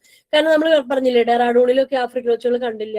അപ്പൊ അവർക്ക് തണുപ്പ് സഹിക്കാൻ പറ്റില്ല എന്ന് വിചാരിച്ചു. പക്ഷേ ഈ ഡിസംബറിൽ നല്ല തണുപ്പായിട്ട് 10-ൽ താഴെ ടെമ്പറേച്ചർ പോയ സമയത്ത് പോലും ഞാൻ ഇടുക്കിയിലെ മെമ്പറെ വിളിച്ച് സംസാരിച്ചപ്പോൾ അവര് പറഞ്ഞത് ഇഷ്ടം പോലെ ആഫ്രിക്കൻ ഒച്ചുകൾ ഇപ്പോഴും സുഖമായിട്ട് നമ്മുടെ ഇടുക്കിയിൽ നടക്കുന്നുണ്ട് എന്നാണ്. അപ്പം നമുക്ക് മനസ്സിലാക്കേണ്ട ഒരു കാര്യം എന്താന്ന് വെച്ചാല് ഈ ജീവികൾ ഇപ്പോ പല പല എന്താ പറയാ അവരുടെ ഒരു ക്ലൈമാറ്റിക് കണ്ടീഷൻസിനെ ഒക്കെ അവരതിനെ എന്താ പറയാ എല്ലാത്തിനോടും ഒപ്പം ചേർന്ന് പോവാനായിട്ടുള്ള ഒരു കഴിവ് ഇവർക്ക് കൂടി വരികയാണ്. വെച്ചാൽ മഴ കൂടിയാലും വെയിൽ കൂടിയാലും നമ്മൾ തമിഴ്നാട്ടിലൊക്കെ പോയിട്ട് ഫീൽഡ് വർക്ക് ചെയ്യുന്ന സമയത്ത് നല്ല ചൂട്ടത്തും ആഫ്രിക്കൻ ഒച്ചുകൾ സുഖമായിട്ട് വെയിലത്ത് കൂടി ഇറങ്ങി നടക്കുന്നുണ്ട്. അപ്പോൾ എല്ലാ കാലാവസ്ഥയിലേക്കും ഇവര് അനുകൂലമാക്കിക്കൊണ്ടിരിക്കുകയാണ് ഇവരുടെ ജീവിതം.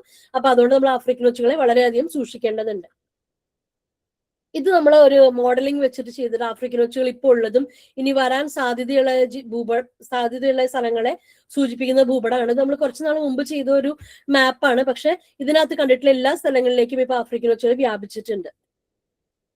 ഇത് ഞാൻ പറഞ്ഞു 1940-കളിലും 1970-കളിലും ആഫ്രിക്കൻ ഒച്ചുകൾ വളരെയധികം പ്രശ്നം നമ്മുടെ കേരളത്തിൽ പ്രത്യേകിച്ച് പാലക്കാടൊക്കെ ഉണ്ടാക്കിയിട്ടുണ്ട്.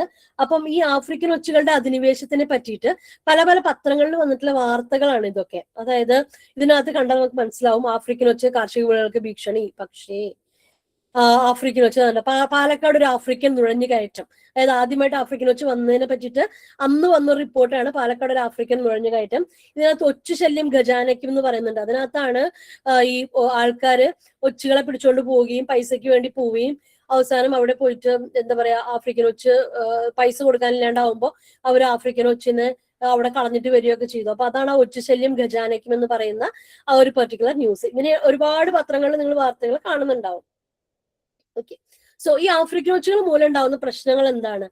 ഇപ്പം ഇവിടെ ഇപ്പൊ നമ്മുടെ ഈ ടോക്കിന് വന്നിരിക്കുന്നതിൽ കർഷകരും അല്ലെങ്കിൽ ജീവശാസ്ത്ര അധ്യാപകരോ കർഷകരോ ഒക്കെ ഉണ്ടെങ്കിൽ നിങ്ങൾക്കൊക്കെ വളരെ കൃത്യമായിട്ട് അറിയുന്നുണ്ടാവും അല്ലെ ആഫ്രിക്കൻ ഒച്ചുകൾ മൂലം ഉണ്ടാവുന്ന പ്രശ്നങ്ങൾ എന്താണെന്ന്. കാരണം ഒരു പ്രാവശ്യം നമ്മുടെ പുരയിടത്തിൽ ഇവർ വന്നിട്ടുണ്ടെങ്കിൽ നമുക്കറിയാം അവരെന്തൊക്കെ പ്രശ്നങ്ങളാണ് ഉണ്ടാക്കുന്നതെന്ന്. അതായത് നമ്മുടെ വിളവുകൾ, അതായത് ചേമ്പ്, നമ്മൾ വിചാരിക്കും ചേമ്പും ഇതൊക്കെ നമ്മൾക്ക് വെറുതെ ചേമ്പ് കറി വെക്കാൻ വേണ്ടി അരിയണ സമയത്ത് ചേമ്പും ചേനയൊക്കെ അരിയുമ്പോൾ നമുക്ക് ചൊറിയും അല്ലെ. പക്ഷെ ഇവര് ചേമ്പും ചേനയൊക്കെ നല്ല സുഖമായിട്ട് തിന്നിർക്കും. ഇഞ്ചി തിന്നും, വെണ്ടയ്ക്ക തിന്നും. വെണ്ടയ്ക്കയുടെ വഴുവഴുപ്പോടെ എങ്ങനെയാണ് അത് പച്ചയ്ക്ക് തിന്നാന്ന് അറിയില്ല, പക്ഷെ അത് തിന്നുന്നുണ്ട്. ചീര, പയറ്, വാഴ എന്ന് വേണ്ട, നമ്മുടെ ഈ ചെമ്പരത്തി, നമ്മുടെ ബൊഗെയിൻവില്ല, അങ്ങനെ ഇപ്പൊ നമ്മുടെ, അതായത് നമ്മുടെ കൃഷിയിടങ്ങളിലെ സാധനങ്ങളല്ലാതെ നമ്മുടെ പൂന്തോട്ടങ്ങളിലുള്ള ചെടികൾ വരെ, റോസ്, ഇതെല്ലാം ഇപ്പൊ തിന്നു തീർക്കാനായിട്ട് ഇവർ തുടങ്ങിയിട്ടുണ്ട്. ഈ 500-ലധികം ചെടികൾ തിന്നുന്നുള്ളത് മേ ബി ചിലപ്പോൾ കുറച്ചുകൾ കഴിയുമ്പോഴേക്കും 1000-ലധികം ആവും. കാരണം ഇവർ പുതിയ പുതിയ ചെടികളിലേക്ക് എത്തപ്പെടുകയും പുതിയ പുതിയ കാര്യങ്ങൾ തിന്നുകൊണ്ടിരിക്കുകയും ചെയ്യാണ്. പിന്നെ ഇവർ കാൽഷ്യം ലഭിക്കാൻ വേണ്ടി കോൺക്രീറ്റ് നിർമ്മിതമായ വസ്തുക്കളിൽ പറ്റിപ്പിടിച്ചിരിക്കും. നമ്മള് പറവൂർ ഒരു ഫീൽഡ് വർക്കിന് വേണ്ടി പോയ സമയത്ത് അവിടുത്തെ ഒരാൾ കാണിച്ചു തന്നതാണ്, മാഡം ഇത് കണ്ടോ, ഈ ആഫ്രിക്കൻ വെച്ച് തിന്നിട്ട് കോൺക്രീറ്റിലുള്ള കാൽഷ്യം ഒക്കെ തിന്നിട്ട് അവരുടെ ഒരു മതിലിന്റെ പകുതി മുക്കാലും അത് തിന്ന് തീർത്തിട്ടുണ്ട്. അതിന്റെ ഫോട്ടോ എന്റെ കയ്യിൽ ഉണ്ടായിരുന്നു, ഇപ്പൊ ഞാൻ നോക്കിയിട്ട് അത് കണ്ടില്ല. അപ്പൊ അത് വീടിനകത്തേക്ക് പ്രവേശിക്കും. പിന്നെ എന്താ ചെയ്യുന്ന വെച്ചാല് ഇവർ ചെയ്യുന്ന വേറൊരു പ്രശ്നം എന്താ വെച്ചാല് വീടിന്റെ ഉള്ളിലേക്ക് കയറും. നമ്മുടെ എവിടെയെങ്കിലും ഒക്കെ വെന്റിലേറ്റർ ഉണ്ടെങ്കിൽ എഴഞ്ഞ് വീടിന്റെ ഉള്ളിൽ കയറും. ആൾക്കാർ കിടക്കുന്ന കിടപ്പുമുറിയിലൊക്കെ നമ്മുടെ റൂഫിലൊക്കെ ഈ ആഫ്രിക്കൻ ഒച്ചുകൾ വന്നിരിക്കുന്ന ഒരു അവസ്ഥ, അത് എറണാകുളത്തൊക്കെ ആൾക്കാർ ഒരുപാട് അനുഭവിച്ചിട്ടുള്ള ഒരു കാര്യമാണ്.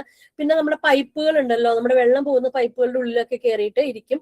പൈപ്പുകളൊക്കെ ക്ലോഗ് അടഞ്ഞു പോവും, വെള്ളം പോവില്ല, ബാത്റൂമിൽ നിന്ന് വെള്ളം പുറത്തേക്ക് പോകാത്ത അവസ്ഥ, കെട്ടിക്കിടക്കുന്ന അവസ്ഥ, ഇതൊക്കെ ഉണ്ടാക്കും. പിന്നെ ഇവരുടെ പ്രധാനപ്പെട്ട ഒരു പ്രശ്നം ഇവരുണ്ടാക്കുന്നത് എന്താണെന്ന് വെച്ചാല് ഇവര് ആൻജിയോസ്ട്രോങ്കിലിസ് കണ്ടോനൻസിസ് എന്ന് പറയുന്ന ഒരു വിര, നമ്മൾ അതിന് ഒരുപാട് സീരിയസ് ആയിട്ടുള്ള പേരൊന്നുമല്ല, ഒരു വിരയുണ്ട് ഇവരുടെ ശരീരത്തിൽ. ആ വിര എന്താ ചെയ്യാന്ന് വെച്ചാല് ഇത് ഇയോസിനോഫിലിക് മെനിഞ്ചൈറ്റിസ് എന്ന് പറയുന്ന ഒരു അസുഖം ഉണ്ടാക്കുന്നതാണ്. നമ്മുടെ തലച്ചോറിനെ ബാധിക്കുന്ന ഒരു രോഗം ഈ ആഫ്രിക്കൻ ഒച്ചുകൾ ഉണ്ടാക്കുന്നുണ്ട്. ആഫ്രിക്കൻ ഒച്ചുകളുള്ള ഒരു വിര, ആക്ച്വലി ഇതിന് ശരിക്കും ഇത് റാറ്റ് ലങ്വം, അതായത് എലികളിൽ വളരുന്ന ഒരു വിരയാണ്. ഈ എലികളിന്റെ ഉള്ളിൽ നിന്ന് വന്നിട്ട് ഇതിന്റെ ഒരു 3rd സ്റ്റേജിൽ വരുമ്പം ഈ ആഫ്രിക്കൻ ഒച്ചുകളിൽ ഇവയുണ്ട്. ഈ ആഫ്രിക്കൻ ഒച്ചുകളുടെ കാഷ്ടം എലികൾ ഭക്ഷിക്കുമ്പോൾ അത് എലികളിലേക്ക് വരികയും പിന്നെ എലികളിൽ നിന്ന് പിന്നീട് ആഫ്രിക്കൻ ഒച്ചുകളിലേക്ക് വരികയും അങ്ങനെ അതിന്റെ ജീവിത ചക്രം അങ്ങനെയാണ് അത് കംപ്ലീറ്റ് ചെയ്യുക. അതായത് ആഫ്രിക്കൻ ഒച്ചിലും എലിയിലും കൂടിയിട്ടാണ് ഈ വിരകള് അവരുടെ ജീവിതചക്രം കംപ്ലീറ്റ് ചെയ്യുന്നത്. അപ്പൊ നമ്മള് ഈ ആഫ്രിക്കൻ ഒച്ചുകളെ കാണുമ്പോൾ അതിനകത്തൊരു അതിന്റെ ഒരു വഴുവഴുപ്പ് ഉണ്ടാവുമല്ലോ, അതിന്റെ ഒരു ആ ഒരു സംഭവത്തിന്റെ ഉള്ളിൽ ആ മ്യൂക്കസ് എന്നാണ് നമ്മൾ പറയാ. ആ ആഫ്രിക്കൻ ഒച്ചിന്റെ മ്യൂക്കസിലും ഈ വിരകൾ ഉണ്ടാവും, ഇതിന്റെ കാഷ്ടത്തിൽ ഉണ്ടാവും.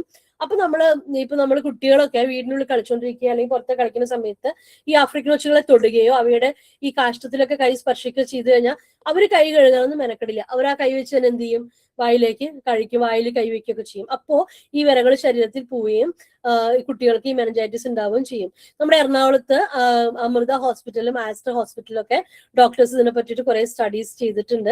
അപ്പൊ അതിനകത്തുള്ള ഒരു ഡോക്ടറാണ് പറഞ്ഞത്, അതായത് ഒരു കുട്ടിക്ക് ഇങ്ങനെ അസുഖം ഉണ്ടെന്ന് പറഞ്ഞപ്പോൾ നമ്മൾ പോയിട്ട് ആ കുട്ടിയുടെ വീടും പരിസരമൊക്കെ ശ്രദ്ധിച്ചപ്പോഴാണ് മനസ്സിലായത് അവിടെ ഒരുപാട് ആഫ്രിക്കൻ ഒച്ചുകൾ ഉണ്ട് എന്നുള്ള കാര്യം. അപ്പം ഇതെന്ന് വെച്ചാൽ നമ്മൾ സാധാരണ നമ്മുടെ ആൽബൻഡസോൾ ഗുളിക ഉണ്ടല്ലോ, നമ്മൾ വിര വരുമ്പോൾ കഴിക്കുന്ന സാധാരണ ആൽബൻഡസോൾ ഗുളിക കഴിച്ചാൽ തന്നെ ഇത് മാറും. പക്ഷെ നമ്മൾക്ക് അറിയില്ല ഈ മെനിഞ്ചൈറ്റിസ് എന്താണെന്നുള്ളത്. അതായത് മെനിഞ്ചൈറ്റിസ് ഉണ്ടാക്കുന്ന പലതരം രോഗാണുക്കളുണ്ട്. ബാക്ടീരിയ ഉണ്ടാക്കും അല്ലെ, പിന്നെ പ്രോട്ടോസോവൻസ്, അങ്ങനെ കുറെ ജീവികൾ മെനിഞ്ചൈറ്റിസ് ഉണ്ടാക്കുന്നുണ്ട്. ഈ ഒച്ചിലെ വിര കൊണ്ടാണ് ഉണ്ടായതെന്ന് മനസ്സിലാക്കാനായിട്ട് വൈകുമ്പോഴാണ് കുട്ടികൾ മരണം വരെ തിരിച്ചു വന്ന കുട്ടികളൊക്കെ ഉണ്ട്. അതായത് മരിക്കാൻ പോകുന്ന ഒരു അവസ്ഥ വരെ ഉണ്ടായിട്ടുണ്ട് ഈ മെനിഞ്ചൈറ്റിസ് വന്നതിന് ശേഷം. അതായത് 1.5 വയസ്സുള്ള ഒരു കുട്ടി ഈ ആഫ്രിക്കൻ ഒച്ചിനെ, ഒരു കുഞ്ഞ് ആഫ്രിക്കൻ ഒച്ചിനെ എടുത്ത് വിഴുങ്ങിയതിന് ശേഷം അവള് ഛർദ്ദിച്ചപ്പോഴാണ് അവളുടെ അമ്മ നോക്കി കഴിഞ്ഞപ്പോൾ അതിനകത്ത് ഒരു ഒച്ചുണ്ടായിരുന്നു മനസ്സിലാക്കുക. അപ്പൊ അവളുടെ അമ്മയ്ക്ക് ബുദ്ധിയുള്ളതാണ്, അവൾ അപ്പൊ തന്നെ ഡോക്ടറോട് അത് പറയുകയും പെട്ടെന്ന് തന്നെ ട്രീറ്റ്മെന്റ് ചെയ്യുകയൊക്കെ ചെയ്തു എന്ന് അവരുടെ വീട്ടുകാരൊക്കെ പറയുണ്ടായി. അതായത് ഈ അസുഖമുള്ള കുറെ സ്ഥലങ്ങളിൽ നമ്മൾ പോയി നോക്കണ സമയത്ത് ഈ ആഫ്രിക്കൻ ഒച്ചുകളും ഇതുമായിട്ട് നമുക്കൊരു ബന്ധമുണ്ട്. 40 വയസ്സുള്ള ഒരു സ്ത്രീ അവരുടെ വീട് ക്ലീൻ ചെയ്യുന്നതിന്റെ ഇടയ്ക്ക് ഈ ആഫ്രിക്കൻ ഒച്ചുകൾ ഒരുപാടുള്ള സ്ഥലത്ത് വീട് ക്ലീൻ ചെയ്തപ്പോൾ അവരുടെ കണ്ണിൽ നിന്ന് പോലും നമുക്ക് ഈ വിരേനെ കണ്ടെടുക്കാനായിട്ട് സാധിച്ചു എന്ന് നമ്മുടെ അടുത്തൊരു ഡോക്ടർ പറഞ്ഞിട്ടുണ്ട്. ഇതാണ് കൃഷിയിടങ്ങളിൽ നമ്മുടെ ആഫ്രിക്കൻ ഒച്ചുകൾ പലതരത്തിലുള്ള വിളവുകൾ നശിപ്പിക്കുന്ന ഫോട്ടോകൾ. നമുക്കറിയാം പപ്പായയിലൊക്കെ അറിയിരിക്കുന്നത് കണ്ടോ. അത് നമ്മുടെ ഒരു പപ്പായ നിലത്ത് വീണിട്ടുണ്ടെങ്കിൽ, നമ്മളൊരു പപ്പായയുടെ ഒരു കഷ്ണം നിലത്തിട്ട് കൊടുത്തിട്ടുണ്ടെങ്കിൽ ആ പപ്പായയിൽ ഇവരെല്ലാവരും കൂടി കൂട്ടം കൂടി വന്നിരിക്കും. പിന്നെ വാഴയില്, ചേമ്പിനകത്ത് കണ്ടോ, ചേമ്പിന്റെ നമ്മുടെ കിഴങ്ങൊക്കെ തിന്ന് നശിപ്പിച്ചിരിക്കുന്ന ഒരു ഫോട്ടോ നിങ്ങൾക്ക് ഇതിനകത്ത് കാണാനായിട്ട് പറ്റും. പിന്നെ തെങ്ങില് നമ്മുടെ ഈ ഓല വരുന്ന ഒരു ഭാഗം ഉണ്ടല്ലോ, ഈ വേനൽക്കാലം ആകുമ്പോൾ ഈ ആഫ്രിക്കൻ ഒച്ചുകൾക്ക് ഒളിച്ചിരിക്കുന്ന മറ്റൊരു പ്രധാന സ്ഥലമാണ് ഈ ഓലയൊക്കെ തുടങ്ങുന്ന ആ ഭാഗത്ത് ഒരു ചെറിയൊരു തണുപ്പും തണലും ഒക്കെ ഉണ്ടാവുമല്ലോ, അതിനുള്ളിൽ പോയിട്ട് ഇവർ ഒളിച്ചിരിക്കും. ഈ നെൽപ്പാടത്ത് കിടക്കുന്നത് തമിഴ്നാട്ടിൽ നിന്ന് എടുത്ത ഫോട്ടോ ആണ്. പിന്നെ കപ്പയുടെയൊക്കെ എല്ലാം നമ്മൾ പറയും ചെറിയ സയനൈഡ് കണ്ടന്റ് ഒക്കെ ഉള്ളൊരു പ്ലാന്റ് ആണ് കപ്പ എന്ന് പറയും. പക്ഷെ അതൊന്നും ഇവർക്ക് വിഷയമല്ല, ഇവര് കപ്പയിലെല്ലാം പോയിട്ട് തിന്നുന്നുണ്ട്. ഇതിനകത്ത് ഫോട്ടോ ഉണ്ട് കേട്ടോ, സോറി. ഇതാണ് ഞാൻ പറഞ്ഞ മറ്റേ പറവൂരുള്ള ഫോട്ടോ. ഈ മതിലുമയൊക്കെ പോയിരുന്നിട്ട് മതിലിന്റെ ഉള്ളിലുള്ള എന്താ പറയാ ഇത് കാൽഷ്യം ഒക്കെ തിന്നിട്ട് കണ്ടോ, നമ്മുടെ ഇഷ്ടികയൊക്കെ നമ്മൾ കെട്ടിയേക്കണ മതിലിന്റെ ഉള്ളിൽ പോയിട്ടാണ് അതിരിക്കണത്. ഇത് നമ്മുടെ എറണാകുളത്തെ വില്ലിംഗ്ടൺ ഐലൻഡിൽ നിന്ന് എടുത്ത ഫോട്ടോകളാണ് ഇതെല്ലാം. എന്നുവെച്ചാൽ അവിടുത്തെ മതിലിൽ ഇവർ എന്തോരാണ് പറ്റിപ്പിടിച്ചിരിക്കുന്നതെന്ന്. എറണാകുളത്ത് ഞാൻ ആദ്യം പറഞ്ഞിട്ടുണ്ടായിരുന്നു അല്ലെ, ഒരു തടി ഡിപ്പോ തുടങ്ങിയതിന് ശേഷം വില്ലിംഗ്ടൺ ഐലൻഡിൽ ഒരുപാട് ആഫ്രിക്കൻ ഒച്ചുകൾ പടർന്നു എന്നുള്ള കഥ. അപ്പം അങ്ങനെ ആ ആഫ്രിക്കൻ ഒച്ചുകൾ പടർന്ന സ്ഥലങ്ങളിലെ ആൾക്കാര് ഒരു കസ്റ്റംസ് ക്വാർട്ടേഴ്സ് ആയിരുന്നു അവിടെയൊക്കെ.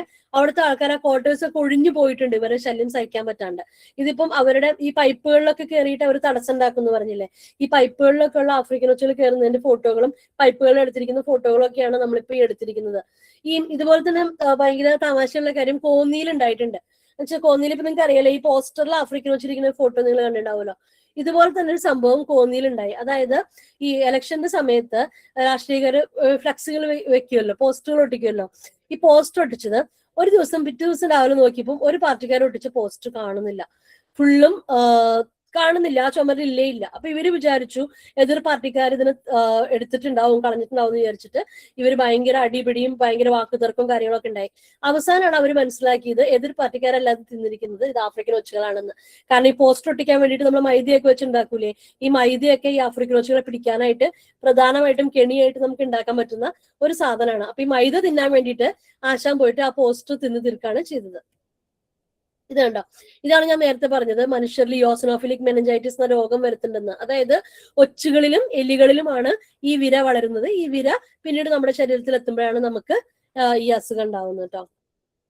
ഇതാണ് ഹിന്ദുവിൽ വന്നിട്ടുള്ള, അതായത് ഈ യോസനോഫിലിക് മെനിഞ്ചൈറ്റിസ് കുട്ടികൾക്ക് വന്നു എന്ന് പറഞ്ഞിട്ട് ഹിന്ദു ന്യൂസ് പേപ്പറുകാർ റിപ്പോർട്ട് ചെയ്തിട്ടുള്ള ഒരു ന്യൂസ് കട്ടിംഗ് ആണിത്.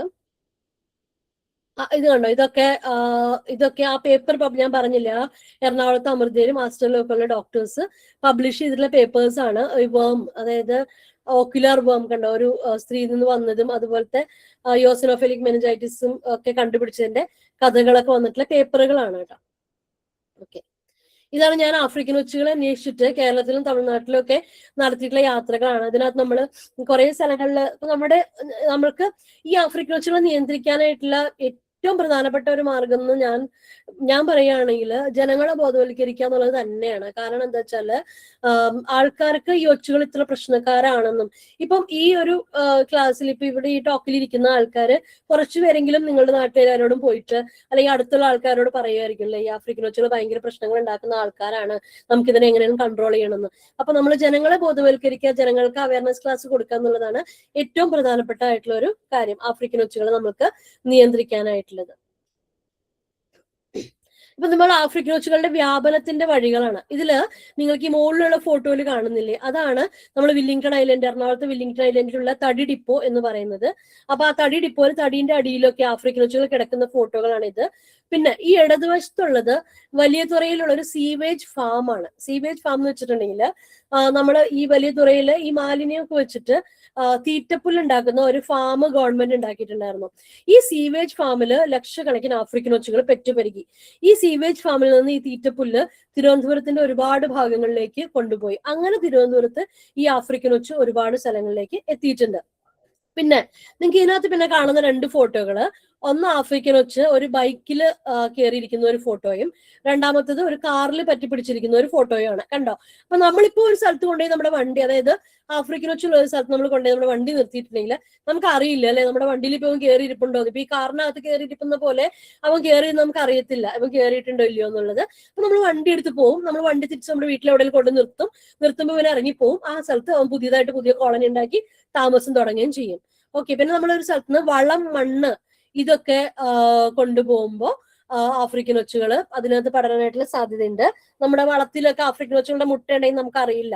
നമ്മൾ വലിയ ലോറിയിലൊക്കെ കയറ്റി കൊണ്ടുപോകുമ്പോൾ, മണ്ണ് കൊണ്ടുപോകുമ്പോൾ അതുപോലെ നമ്മുടെ അമ്മമാർക്ക് ഒരു പരിപാടി ഉണ്ടല്ലോ, ഒരു ചില സ്ഥലത്ത് പോയിട്ടുണ്ടെങ്കിൽ ഒരു പുതിയ ചെടിയുടെ കമ്പ് കണ്ടിട്ടുണ്ടെങ്കിൽ ഉടനെ തന്നെ ആ കമ്പ് അങ്ങ് മുറിച്ച് വീട്ടിൽ കൊണ്ടുപോയി നടും. അപ്പൊ അങ്ങനെ കൊണ്ടുപോകുമ്പോൾ ആ കമ്പിനകത്ത് ഒരു കുഞ്ഞൻ ആഫ്രിക്കൻ കൊച്ചിരിക്കണോ നമുക്കറിയില്ല. അങ്ങനെ പിന്നെ ചില ആൾക്കാര് ഓമന മൃഗമായിട്ട് വളർത്താനായിട്ട് ആഫ്രിക്കൻ ഒച്ചുകളെ കൊണ്ടുപോയ കഥകളൊക്കെ ഉണ്ട്. പിന്നെ തൃശ്ശൂരത്തെ ഒരു വിദ്വാൻ ചെയ്ത് എന്താന്ന് വെച്ചാല് ഈ ആഫ്രിക്കൻ ഒച്ചിന് ഒരു ശംഖിന്റെ ഷേപ്പ് ഒക്കെ ഉണ്ടല്ലോ. അപ്പൊ ഈ വലിയൊരു ആഫ്രിക്കൻ ഒച്ചിനെ ആശാൻ പിടിച്ചിട്ട് വീട്ടിലുള്ളൊരു അക്വേറിയത്തിൽ ഇട്ടിട്ട് ചന്ദനത്തിരിയെ കത്തിച്ചു വെച്ച് അതിനെ പൂജിച്ച് നോക്കാനൊക്കെ തുടങ്ങിയിട്ടുണ്ട്. അപ്പം അങ്ങനത്തെ കാര്യങ്ങളൊക്കെ അപ്പൊ ഈ വക രീതികളിൽ കൂടെയൊക്കെയാണ് ആഫ്രിക്കൻ ഒച്ചുകൾ എങ്ങനെ നമ്മുടെ നാട്ടില് വ്യാപിച്ചുകൊണ്ടിരിക്കുന്നത്. പിന്നെ ഇതൊരു ഫോട്ടോ, ഇത് വളരെ ഒരു ഇൻട്രസ്റ്റിംഗ് ആയിട്ടുള്ള ഒരു ഫോട്ടോ. എൻ്റെ ഒരു ഫ്രണ്ട് ബാത്റൂമിൽ ജോലി ചെയ്യുന്ന ഒരു ഫോട്ടോഗ്രാഫർ എനിക്ക് അയച്ചു തന്ന ഒരു ഫോട്ടോ ആണ്. ഇതിനകത്ത് നിങ്ങൾക്ക് കാണാൻ പറ്റും. അതായത് ഇത് കേരളത്തിൽ 2018 19 നടന്ന 19 ഫ്ലഡിന്റെ സമയത്ത് എടുത്ത ഒരു ഫോട്ടോ ആണ്. അതായത് നമ്മൾ ഈ ഫ്ലഡ് വരുന്ന സമയത്ത് നമ്മളെല്ലാവരും സുരക്ഷിത സ്ഥാനങ്ങളിലേക്ക് മാറുമ്പോൾ ഈ ആഫ്രിക്കൻ ഒച്ചുകൾ ചെയ്തിട്ടൊരു കാര്യമാണ്. പുതുക്കാട് എന്ന് പറയുന്ന സ്ഥലത്ത്, തൃശ്ശൂർ എന്നുള്ള ഫോട്ടോ ആണ്. അവിടെ വെള്ളത്തിൽ പൊങ്ങി കിടക്കുന്ന ഒരു വലിയ പാട്ടയില് നമുക്ക് 100 കണക്കിന് ആഫ്രിക്കൻ ഒച്ചുകളാണ് പറ്റിപ്പിടിച്ചിരുന്ന് പുതിയ സ്ഥലത്തേക്ക് ഇവർ ഇങ്ങനെ യാത്ര ചെയ്യാണ്. അതായത് പുതുക്കാട് നിന്ന് ഈ വെള്ളം എവിടെ വരെ പോവോ ആ സ്ഥലം വരെ ഇവര് ഈ പാട്ടയിൽ പറ്റിപ്പിടിച്ച് യാത്ര ചെയ്യാം. അതായത് ഇപ്പൊ നിങ്ങൾക്ക് ഈ ഒരു മാപ്പ് ഞാൻ എന്താ കാണിക്കണമെന്ന് വെച്ചാല്, ഇടതുവശത്തുള്ള മാപ്പിനകത്തുള്ള പോയിന്റ്സ് 2018 വരെ ആഫ്രിക്കൻ ഒച്ചുകൾ നമ്മുടെ നാട്ടിലുണ്ടായിരുന്ന സ്ഥലങ്ങളുടെ ഒരു മാപ്പാണ്. ഈ വലതുവശത്തുള്ളത് 2024 വരെയുള്ള ഡാറ്റയാണ്. അതായത് 2018 2024 ഇടയ്ക്ക് ഈ ചുവന്ന നിറത്തിൽ കാണുന്ന സ്ഥലങ്ങളിലേക്കെല്ലാം പുതിയതായിട്ട് ആഫ്രിക്കൻ ഒച്ച് വ്യാപിച്ചിട്ടുണ്ട്. അതായത് പ്രളയജലത്തിൽ കൂടി അല്ലെങ്കിൽ പ്രളയത്തിന് ശേഷം ആഫ്രിക്കൻ ഒച്ചുകൾ വ്യാപിച്ചതിനെ കുറിച്ചിട്ടാണ് ഞാൻ ഇപ്പൊ എന്റെ പഠനം നടത്തുന്നത്. പ്രളയത്തിന് ശേഷമുള്ള ആഫ്രിക്കൻ ഒച്ചുകളുടെ വ്യാപനവും അവയുടെ DNA വെച്ചിട്ടുള്ള കുറച്ച് സ്റ്റഡീസ് ഒക്കെയാണ് ചെയ്യുന്നത്. അപ്പൊ ഈ പ്രളയത്തിന് ശേഷം ആഫ്രിക്കൻ ഒച്ചുകൾ എങ്ങനെയാണ് വ്യാപിച്ചതെന്ന് കാണിക്കുന്നതാണ് ഈ രണ്ടാമത്തെ പടത്തിൽ. ആ ചുവന്ന സ്ഥലങ്ങളെല്ലാം തന്നെ നമുക്കറിയാം. അതായത് മധ്യ കേരളത്തിലാണ് ഏറ്റവും അധികം പ്രളയം ഉണ്ടായിട്ടുള്ളതും ആ സ്ഥലങ്ങളിൽ തന്നെയാണ് ഏറ്റവും അധികം ആഫ്രിക്കൻ ഒച്ചുകളുടെ വ്യാപനം ഉണ്ടായിട്ടുള്ളതും. ഓക്കെ, ഇത് ആഫ്രിക്കൻ ഒച്ചുകളുടെ നീക്കത്തിനെ സൂചിപ്പിക്കുന്ന റെയിൽവേ മാപ്പാണ്. ഇതൊരു മോളിക്കുലാർ ബയോളജി സ്റ്റഡിയിൽ നിന്ന് കൊണ്ടുവന്ന ഒരു ഡാറ്റയാണ്. അതായത് നിങ്ങൾക്ക് ഇതിനകത്ത് കാണാൻ പറ്റും മഞ്ഞ നിറത്തിലുള്ള കുത്തുകൾ, പിങ്ക് നിറത്തിലുള്ള കുത്തുകളും പച്ച നിറത്തിലുള്ള കുത്തുകളെ കാണുന്നുണ്ട് അല്ലെ, ചുവപ്പ് നിറത്തിലുള്ള കുത്തുകളും കാണുന്നുണ്ട്. അപ്പൊ ഈ മഞ്ഞ നിറത്തിലുള്ള കുത്തുകളൊക്കെ നമ്മൾ DNA സ്റ്റഡീസ് നടത്തിയിട്ട് ഒരു തരത്തിലുള്ള ആഫ്രിക്കൻ ഒച്ചുകളാണ്. പിങ്ക് നിറത്തിലുള്ളത് മറ്റൊരു തരത്തിലുള്ളതാണ്, പച്ച നിറത്തിലുള്ളത് വേറൊരു തരത്തിലുള്ളതാണ്. അതായത് അവരുടെ DNA ചെറിയ വ്യതിയാനങ്ങൾ വെച്ചിട്ടാണ്. അപ്പൊ ഈ മഞ്ഞ നിറത്തിലുള്ളത് കണ്ടോ, ഈ റെയിൽവേ പാതകളിലൂടെ ഇവ എങ്ങനെയൊക്കെ സഞ്ചരിച്ച് പുതിയ സ്ഥലങ്ങളിലേക്ക് എത്തുന്നു എന്ന് കാണിക്കുന്ന ഒരു മാപ്പ്. ജസ്റ്റ് ഞാൻ പറഞ്ഞേ ഉള്ളൂ. അതായത് നമ്മുടെ തൃശ്ശൂര് പൂങ്കുന്തത്ത് ആഫ്രിക്കൻ ഒച്ചുകൾ വന്നു. തൃശ്ശൂര് അതുവരെ ടൗണിലെ ഭാഗങ്ങളിലൊന്നും ആഫ്രിക്കൻ ഒച്ചുകൾ ഉണ്ടായിരുന്നില്ല. അപ്പൊ പൂങ്കുന്നത്ത് നിന്ന് ഒരു വിളിച്ചിട്ട് പറഞ്ഞു ഇങ്ങനെ ആഫ്രിക്കൻ ഒച്ച് വന്നിട്ടുണ്ട്. അപ്പൊ നമ്മൾ അവിടെ പോയി അന്വേഷിച്ചപ്പം അവര് പറഞ്ഞത് എന്താന്ന് വെച്ചാല് പൂങ്കുന്നത്തുള്ള ആഫ്രിക്കൻ ഒച്ച് തീവണ്ടിയിലാണ് വന്നത്. അവർ ഒച്ചുകൾ തീവണ്ടിയിൽ പറ്റിപ്പിടിച്ചിരിക്കുന്നത് കണ്ടിട്ടുണ്ടെന്ന്. അതായത് ഈ ഗുഡ്സ് കൊണ്ടുപോകുന്ന തീവണ്ടികളൊക്കെ പൂങ്കുന്നത്ത് വന്ന് കുറെ നേരം ഇടാറുണ്ട്. അപ്പം ഈ എറണാകുളത്ത് നിന്ന് അങ്കമാലി എറണാകുളമൊക്കെ നമുക്കറിയാം ധാരാളമായിട്ട് ആഫ്രിക്കൻ ഒച്ചുകളുള്ള സ്ഥലങ്ങളാണ്. അവിടെ നിന്നൊക്കെ ഗുഡ്സ് ട്രെയിനുകൾ നിർത്തിയിടുമ്പോൾ ആഫ്രിക്കൻ ഒച്ചുകൾ അതിനകത്ത് കയറിയിരിക്കും. എന്നിട്ട് അവ പല പല സ്റ്റേഷനിലേക്ക് എത്തുകയും ചെയ്യും. ഇത് ആഫ്രിക്കൻ ഒച്ചുകൾ റോഡിൽ കൂടി എങ്ങനെ വന്നിട്ടുണ്ടാവാന്ന് ഒരു സ്റ്റഡിയിൽ ചെയ്തൊരു മാപ്പാണ്. ഇത് നമ്മുടെ ലോകത്ത് ഷിപ്പ് ട്രാഫിക്കിന്റെ മാപ്പ് എന്ന് പറയും. അതായത് സാധനങ്ങൾ കൊണ്ടുപോവുകയൊക്കെ ചെയ്യുന്ന കപ്പലുകൾ എങ്ങനെയൊക്കെ ലോകത്തിൽ കൂടെ നീങ്ങുന്നുണ്ട് എന്ന് കാണിക്കുന്ന ഒരു മാപ്പാണ്. അതായത് നമ്മുടെ ലോകത്ത് പ്രധാനമായും അധിനിവേശ ജീവികള് പടരുന്നത് എങ്ങനെയാന്ന് വെച്ചാല് ഈ ചരക്ക് നീക്കത്തിലൂടെയാണ്. അതായത് പല രാജ്യങ്ങളിൽ നിന്നും അങ്ങോട്ടും ഇങ്ങോട്ടും ചരക്ക് നീക്കം ചെയ്യുന്നതിലൂടെയാണ്. അതായത് മനുഷ്യന്മാര് മനുഷ്യന്മാര് വേണമെന്ന് വെച്ച് കൊണ്ടുവരുന്നതല്ലാതെ അറിയാതെ ഈ ഒച്ചുകളും പല ജീവികളും ചെടികളൊക്കെ നമ്മൾ കേട്ടിട്ടുണ്ട്. ചെടികളൊക്കെ ഇങ്ങനെ കെട്ടുന്ന എന്താ പറയാ ഇതായിട്ട് ചെടികൾ കൊണ്ടുവന്നിട്ട്, അതായത് മരത്തടികളൊക്കെ വലിയ മരത്തടികൾ കെട്ടിവെക്കാനായിട്ടുള്ള വലിയ കയറുകൾ പോലെ ചെടികൾ കൊണ്ടുവരികയും ആ ചെടികള് പുതിയ സ്ഥലത്തെത്തുമ്പോൾ അവിടെ ഒരു അധിനിവേശ ജീവിയായിട്ട് മാറുകയും ചെയ്യുന്ന കഥകളൊക്കെ ഉണ്ട്. അപ്പം പ്രധാനമായിട്ടും നമ്മുടെ ലോകത്ത് ഈ അധിനിവേശ ജീവികളുടെ വ്യാപനം നടക്കുന്നത് ഈ ചരക്ക് നീക്കത്തിൽ കൂടിയാണെന്നാണ് പറയപ്പെടുന്നത്. ഇത് 2016-17 കാലഘട്ടത്തിൽ കൊച്ചിയിലേക്കുള്ള ചരക്ക് നീക്കത്തിന്റെ മാപ്പാണ്. അതായത് ഞാൻ എന്റെ PhD ചെയ്യുന്ന സമയത്ത് എറണാകുളത്തുള്ള ഒരു പ്ലാൻ ക്വാറന്റൈൻ സ്റ്റേഷൻ ഉണ്ട്. അവിടെ പോയിട്ട് നമ്മൾ കുറച്ചൊരു ഡാറ്റ എടുത്തിട്ടുണ്ടായിരുന്നു. അപ്പം ആ ഒരു കണക്ക് പ്രകാരം കേരളത്തിലേക്ക് തടി കൊണ്ടുവരുന്ന രാജ്യങ്ങളിൽ നിന്നുള്ള ഒരു ഡാറ്റയാണത്. അപ്പൊ നമുക്ക് ഇതിൽ കാണാൻ പറ്റും കൊച്ചിയിലേക്ക് തടി കൊണ്ടുവരുന്ന രാജ്യങ്ങളില് ഈ ആഫ്രിക്കൻ ഒച്ചിന്റെ സ്വദേശമായ ടാൻസാനിയ വരെ ഉൾപ്പെടുന്നുണ്ട്. അപ്പം ഇതാണ് കൊച്ചിയിലേക്ക് ചരക്ക് കൊണ്ടുവരുന്ന അതിന്റെ ഒരു നീക്കത്തിന്റെ മാപ്പാണ്. അപ്പം ഇതിനകത്ത് ഏകദേശം 40-ലധികം രാജ്യങ്ങളിൽ നമ്മൾ ഡാറ്റ എടുത്തപ്പോൾ അധികം നമുക്ക് കാണാൻ കഴിഞ്ഞത് ഏകദേശം 40-ലധികം രാജ്യങ്ങളിൽ നിന്ന് കൊച്ചി തുറമുഖത്തേക്ക് തടികൾ കൊണ്ടുവരുന്നുണ്ടെന്നാണ് പറയുന്നത്. ഈ 40 രാജ്യങ്ങളിൽ 22 രാജ്യങ്ങളിലും ഈ ആഫ്രിക്കൻ ഒച്ച് ഒരു വലിയ പ്രശ്നമാണ്. അപ്പൊ നമ്മൾ മനസ്സിലാക്കേണ്ട ഒരു കാര്യം എന്താന്ന് വെച്ചാൽ 1847 ബെൻസൺ കൊണ്ടുവന്ന 2 ഒച്ചുകളോ അല്ലെങ്കിൽ 1940 രാജകൃഷ്ണ മേനോൻ കൊണ്ടുവന്ന 2 ഒച്ചുകളോ അല്ല. പിന്നീട് വീണ്ടും വീണ്ടും ലോകത്തിന്റെ പല ഭാഗങ്ങളിൽ നിന്നും തടിയിലൂടെയോ ചെടികളിലൂടെയോ മണ്ണിലൂടെയോ വളത്തിൽ കൂടെയോ അങ്ങനെ പല കാര്യങ്ങളിൽ കൂടി ആഫ്രിക്കൻ ഒച്ചുകൾ നമ്മുടെ രാജ്യത്തേക്ക് വീണ്ടും വീണ്ടും വരുന്നുണ്ടാവാം. കാരണം പല രാജ്യങ്ങളിൽ നിന്നും കപ്പലിൽ സാധനങ്ങൾ കൊണ്ടുവരുന്നുണ്ട് വീണ്ടും വീണ്ടും ഈ ചരക്കുകളിൽ കൂടി ആഫ്രിക്കൻ ഒച്ചുകൾ വരുന്നുണ്ടാവാം എന്നാണ് കരുതപ്പെടുന്നത്. അപ്പൊ നമ്മൾ ഇതിന് എന്ത് നിവാരണ നടപടികളാണ് എടുക്കേണ്ടത്, മുൻകരുതലുകളാണ് എടുക്കേണ്ടതെന്ന് പറയുന്നത് ആഫ്രിക്കൻ ഒച്ചുകളെ ഭക്ഷിക്കാതിരിക്കുക. നമ്മൾ ഒച്ചുകളെ ഭക്ഷിക്കാതിരിക്കുക എന്ന് പറയുമ്പോൾ കേൾക്കുന്ന കുറച്ചു പേർക്കെങ്കിലും അയ്യേന്ന് തോന്നും. പക്ഷെ നടന്ന ഒരു കഥയാണ്. എറണാകുളത്ത് ഒരു ഷാപ്പിനകത്ത് കല്ലുമ്മക്കായ എന്ന് പറഞ്ഞിട്ട് ആഫ്രിക്കൻ ഒച്ചുകളെ കുക്ക് ചെയ്ത് കൊടുത്തിട്ടുണ്ട്. വൃത്തിയായിട്ട് കുക്ക് ചെയ്ത് കഴിച്ചില്ലെങ്കിൽ അതിനുള്ള വിര നമ്മുടെ ശരീരത്തിൽ വരികയും മെനഞ്ചൈറ്റിസ് വരികയും ചെയ്യും. പിന്നെ ഗ്ലൗസ് ഇല്ലാണ്ട് നമ്മൾ ഒച്ചിനെ തുടരുത്. അതിന്റെ സ്രവോ എന്തെങ്കിലും നമ്മുടെ ശരീരത്തിൽ ആയി കഴിഞ്ഞിട്ടുണ്ടെങ്കിൽ ആവാതിരിക്കാൻ പരമാവധി ശ്രദ്ധിക്കുക. ആയി കഴിഞ്ഞിട്ടുണ്ടെങ്കിൽ സോപ്പും വെള്ളവും ഉപയോഗിച്ച് നന്നായിട്ട് കഴുകുക. അതുപോലെ ഒച്ചിനെ ഭക്ഷിക്കുന്ന മറ്റു ജീവികളെ ഭക്ഷണമായിട്ട് കഴിക്കുമ്പോൾ, ഫോർ എക്സാമ്പിൾ ഒച്ചിനെ കഴിക്കുന്ന ഒരു ജീവി എന്ന് പറഞ്ഞിട്ടുണ്ടെങ്കിൽ താറാവ്, പന്നി, ഇതൊക്കെ ഒച്ചിനെ ഭക്ഷിക്കുന്ന ജീവികളാണ്. നമ്മൾ ഇവയൊക്കെ ഭക്ഷണം ആക്കണുണ്ടെങ്കിൽ അവയെ ഭക്ഷണമായിട്ട് ഉപയോഗിക്കുമ്പോൾ നന്നായിട്ട് വേവിച്ചതിന് ശേഷം മാത്രം അത് കഴിക്കുക. പിന്നെ ഒച്ചിന്റെ ദ്രവവും കാഷ്ടവും പറ്റിപ്പിടിക്കാനുള്ള നന്നായി കഴുകി വേവിച്ച് മാത്രം പച്ചക്കറികൾ കഴിക്കുക. ഇതിന് ഒരു എന്ന് വെച്ചാല് ഈ മഴക്കാലത്തൊക്കെ നമ്മുടെ ചെടികളിലൊക്കെ തക്കാളികളൊക്കെ ഉണ്ടായിരിക്കുന്ന സമയത്ത് നമ്മുടെ അമ്മമാർക്കൊക്കെ ഇതിന്റെ ഫ്രഷ് ആണ്, മഴയത്ത് നിൽക്കുന്നതല്ലേ, ഇനി കഴുകണ്ട വെച്ചിട്ട് നമ്മൾ നേരിട്ട് അങ്ങോട്ട് കഴിക്കും. പക്ഷെ നന്നായി കഴുകിയിട്ടും വേവിച്ചും മാത്രം മഴക്കാലത്തും പച്ചക്കറികൾ കഴിക്കുക. പിന്നെ നമ്മുടെ കിണറിന്റെ സൈഡിലൊക്കെ ഈ ഒച്ചുകൾ പോയി പറ്റിപ്പിടിച്ചിരിക്കാൻ സാധ്യതയുണ്ട്. ഇവയുടെ കാഷ്ടമൊക്കെ കിണറ്റിലേക്ക് വീഴും. ഈ കാഷ്ടത്തില് ഈ മെനഞ്ചൈറ്റിസ് ഉണ്ടാക്കുന്ന വിരകളുണ്ട്. ഈ വിരകൾക്ക് 72 മണിക്കൂർ വരെ വെള്ളത്തിൽ കഴിയാനുള്ള കഴിവുണ്ട്. അപ്പൊ നമ്മൾ കിണറ്റിൽ നിന്നൊക്കെ വെള്ളം ഉപയോഗിക്കുന്ന സമയത്ത് നന്നായി തിളപ്പിച്ചാറിയതിനു ശേഷം മാത്രം ഉപയോഗിക്കാം. നമുക്ക് എങ്ങനെ ഇവരെ നിയന്ത്രിക്കാം എന്നുള്ളതാണ് അടുത്തൊരു ചിന്ത. ഇതൊരു കൂട്ടായിട്ടുള്ള ഒരു കാര്യത്തിലൂടെ മാത്രമേ നമുക്ക് ഒച്ചുകളെ നിയന്ത്രിക്കാനായിട്ട് സാധിക്കുള്ളൂ. എന്താ വെച്ചാല് തുടർച്ചയായിട്ട് നിരീക്ഷിക്കണം. ഒരൊച്ചാണോ, കൂടുതലുണ്ടോ, നമ്മുടെ പരിസരത്ത് മാത്രമേ ഉള്ളത്, ഏത് പറമ്പിലാണ് ഇവർ കൂടുതലായിട്ടുള്ളത്, അവിടെ എന്ത് സാധനമായിരിക്കും കൊണ്ടുവന്നിട്ടുണ്ടാവുക, പുതിയ ചെടി കൊണ്ടുവന്നിട്ടുണ്ടോ, മണ്ണ് കൊണ്ടുവന്നിട്ടുണ്ടോ, അങ്ങനെയുള്ള പല കാര്യങ്ങളും നിരീക്ഷിക്കാൻ പറ്റും. പിന്നെ നിങ്ങളിപ്പം ഈ ക്ലാസ് കേട്ട് പോയി കഴിഞ്ഞിട്ടുണ്ടെങ്കിൽ നിങ്ങളുടെ കൂടെയുള്ള ആൾക്കാരെയൊക്കെ ബോധവൽക്കരിക്കാനായിട്ട് ശ്രമിക്കുക. പറ്റുവാണെങ്കിൽ നോട്ടീസുകളും പോസ്റ്ററുകളും ഒക്കെ കൊടുക്കുക. പിന്നെ ഒരു കൂട്ടായ്മ ഉണ്ടാക്കുക. കൂട്ടായ്മ എന്ന് വെച്ചാൽ നമ്മള് ആശാ വർക്കർമാരും നമ്മുടെ തൊഴിലുറപ്പ് ചേച്ചിമാര്, ആശാ വർക്കർമാര്, പൊതുജനങ്ങള് എല്ലാവരും ചേർന്ന് കൂട്ടായ്മകൾ ഉണ്ടാക്കിയിട്ട് പല ഭാഗങ്ങളായി തിരിഞ്ഞിട്ട് ഓരോ ഭാഗങ്ങളിലും ഓരോ സംഘങ്ങൾ ഒച്ചുകളെ നിയന്ത്രിക്കാനായിട്ടുള്ള ഒരു കൃത്യം ഏറ്റെടുക്കുക. പിന്നെ ഇങ്ങനെ ചെയ്യുന്ന സമയത്ത് രാവിലെ വളരെ നേരത്തെയോ അല്ലെങ്കിൽ വൈകിട്ടോ വേണം ചെയ്യാനായിട്ട്. കാരണം ആ സമയത്ത് വേണം ആഫ്രിക്കൻ ഒച്ചുകൾ ഏറ്റവും അധികം ആക്റ്റീവായിട്ട് ഉണ്ടാവുക ആ ഒരു സമയത്തായിരിക്കും. അപ്പൊ ആ സമയത്ത് വേണം നമ്മൾ ഒച്ചുകളെ നിയന്ത്രിക്കേണ്ടത്. പിന്നെ നമുക്ക് ഇതിനു വേണ്ടിയിട്ട് എന്തെങ്കിലും ഫണ്ടിങ് ഒക്കെ വേണമെങ്കിൽ നിങ്ങളുടെ പഞ്ചായത്തുമായിട്ട് ബന്ധപ്പെടാം. പഞ്ചായത്തുകൾക്ക് ഇതിനു വേണ്ടിയിട്ട് ഹെൽത്തിലും ഒക്കെ ഫണ്ട് സ്വരൂപിക്കാനായിട്ട് പറ്റും. പല പഞ്ചായത്തുകളും ഹെൽത്തിലൊക്കെ ഫണ്ട് സ്വരൂപിച്ചിട്ടൊക്കെ ഇതിനെ കൺട്രോൾ ചെയ്യാനായിട്ടുള്ള പല മെഷേഴ്സും എടുത്തിട്ടുണ്ട്. അപ്പൊ അങ്ങനത്തെ ചെയ്യാൻ പറ്റും. പിന്നെ വിട്ടുവീഴ്ചയില്ലാണ്ട് നമ്മൾ ചെയ്തുകൊണ്ടിരിക്കണം. നമ്മൾ ഒരു പ്രാവശ്യം ചെയ്യുമ്പോൾ കുറെ ഒച്ചുകൾ ചത്തു, ഇനി മതിയെന്ന് വിചാരിക്കാൻ പാടില്ല. ഒരു മഴക്കാലത്ത് ഫുള്ളായിട്ട് ചെയ്യാം. 2-3 വർഷം കൊണ്ടാണ് നമുക്ക് ഈ ഒച്ചുകളെ ഒരു വിധമെങ്കിലും നിയന്ത്രിക്കാനായിട്ട് സാധിക്കുള്ളൂ. അപ്പൊ നമ്മൾ തുടർച്ചയായിട്ട് ചെയ്തുകൊണ്ടിരിക്കുക. പിന്നെ സംയോജിതമായിട്ട് കാര്യങ്ങൾ ചെയ്യാം.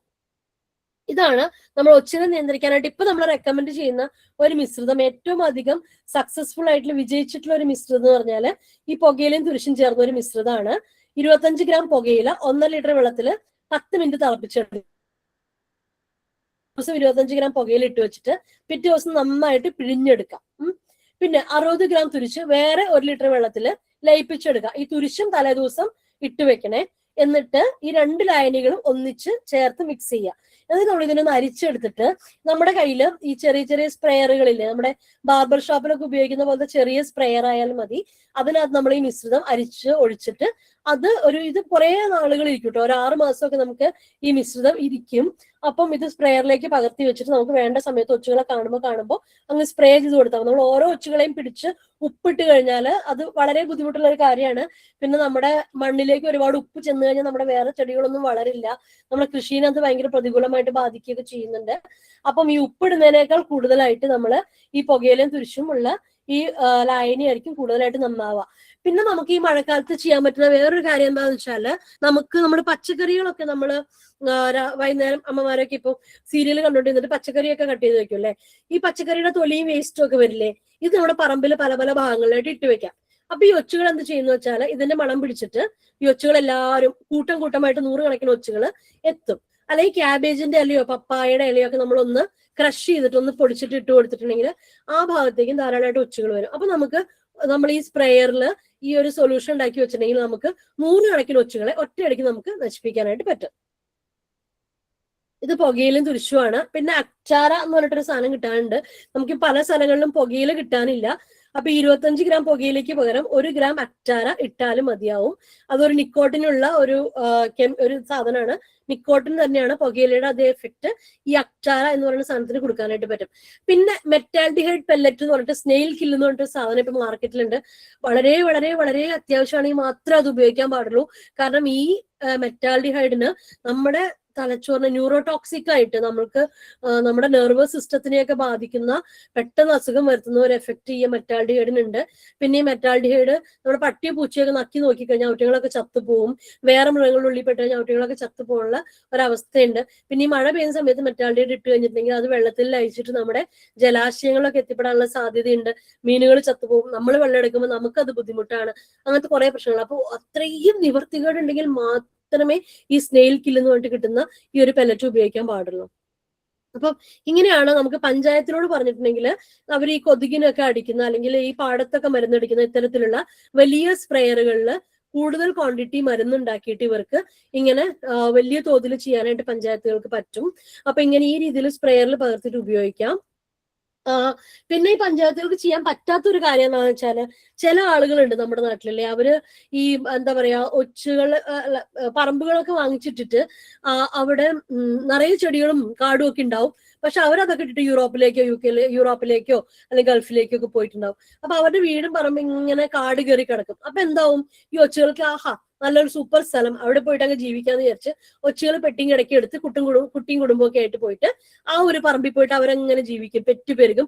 ഇഷ്ടംപോലെ സ്ഥലം, ഇഷ്ടംപോലെ തണല്. അപ്പൊ എന്താ, നാട്ടുകാർക്ക് ആർക്കും ആ പറമ്പിൽ ഒന്നും ചെയ്യാൻ പറ്റില്ല. നമ്മൾ നമ്മുടെ വീടും പരിസരവും എത്ര വൃത്തിയാക്കി വെച്ചാലും ഈ നോമാൻസ് ലാൻഡ്, അതായത് ആരും ഇല്ലാത്ത ഈ പറമ്പുകളിൽ നിന്ന് ഈ ഒച്ചുകൾ ധാരാളമായിട്ട് വരും.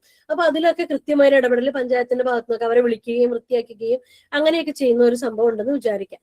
അപ്പൊ ഒച്ചുബാധിത സ്ഥലങ്ങളിൽ വാഹനങ്ങൾ നിർത്തിയിടുമ്പോൾ അതിൽ ഒച്ചുകൾ പറ്റിപ്പിടിച്ചിട്ടെന്ന് ഉറപ്പാക്കണം. ഞാൻ നേരത്തെ പറഞ്ഞു, വണ്ടി എടുക്കുമ്പോഴൊക്കെ ഒന്ന് ശ്രദ്ധിക്കുക. തടി എടുക്കുമ്പോൾ അതിൽ ഒച്ചോ മുട്ടയില്ലാന്ന് നോക്കണം. പിന്നെ പച്ചക്കറി അലങ്കാര ചെടികളൊക്കെ വാങ്ങിക്കുക കൊടുക്കുകയൊക്കെ ചെയ്യുമ്പോൾ അതിൽ ഒച്ചില്ലാന്ന് ഉറപ്പാക്കുക. പിന്നെ അതെന്ന് ഇതിലൊരു കാരണം എന്ന് വെച്ചാല്, ഈ മണ്ണുത്തിയിൽ ഒരു ഗാർഡനിൽ ഒരു ആഫ്രിക്കൻ ഒച്ചിനെ കണ്ടു ആദ്യമായിട്ട്. അപ്പൊ ഗാർഡനിലെ ആള്, അത് 2016 അപ്പൊ അവര് പെട്ടെന്ന് പാനിക്കായിട്ട് നമ്മളെ വിളിച്ചു. നമ്മൾ പോയി നോക്കി. അപ്പൊ അവരോട് നമ്മൾ ചോദിച്ചു, നിങ്ങൾ എവിടെ നിന്നൊക്കെയാ ചെടി എടുക്കുന്നതെന്ന് ചോദിച്ചു. അപ്പൊ അവര് പറഞ്ഞു, ഞങ്ങൾ ചെടി കൊണ്ടുവരുന്നത് ബാംഗ്ലൂരിൽ നിന്നാണെന്ന് പറഞ്ഞു. അപ്പൊ ഞങ്ങൾ നോക്കി കഴിഞ്ഞപ്പം ഈ ബാംഗ്ലൂര് എന്നുള്ള ഇതിന്റെ DNA-യും ബാംഗ്ലൂർത്തെ ഒച്ചിന്റെ DNA-യും പരിശോധിച്ചപ്പോൾ മനസ്സിലായി ഇവർ തമ്മിൽ വളരെയധികം സാമ്യം ഉണ്ടെന്ന്. അപ്പൊ ഈ ചെടികളിലൂടെ കൊച്ചുകൾ വരുന്നതിന്റെ ഒരു കഥ അപ്പോഴാണ് നമുക്ക് ശരിക്കും വളരെ വ്യക്തമായത്. പിന്നെ നമ്മൾ ഈ കൗതുകത്തിന്റെ പേരിൽ കൊച്ചുകളെ കൊണ്ടുപോകണമെങ്കിൽ അതൊക്കെ ഒന്ന് തടയാനായിട്ട് ശ്രമിക്കുക. കാണുന്നുണ്ടെങ്കിൽ ഇത്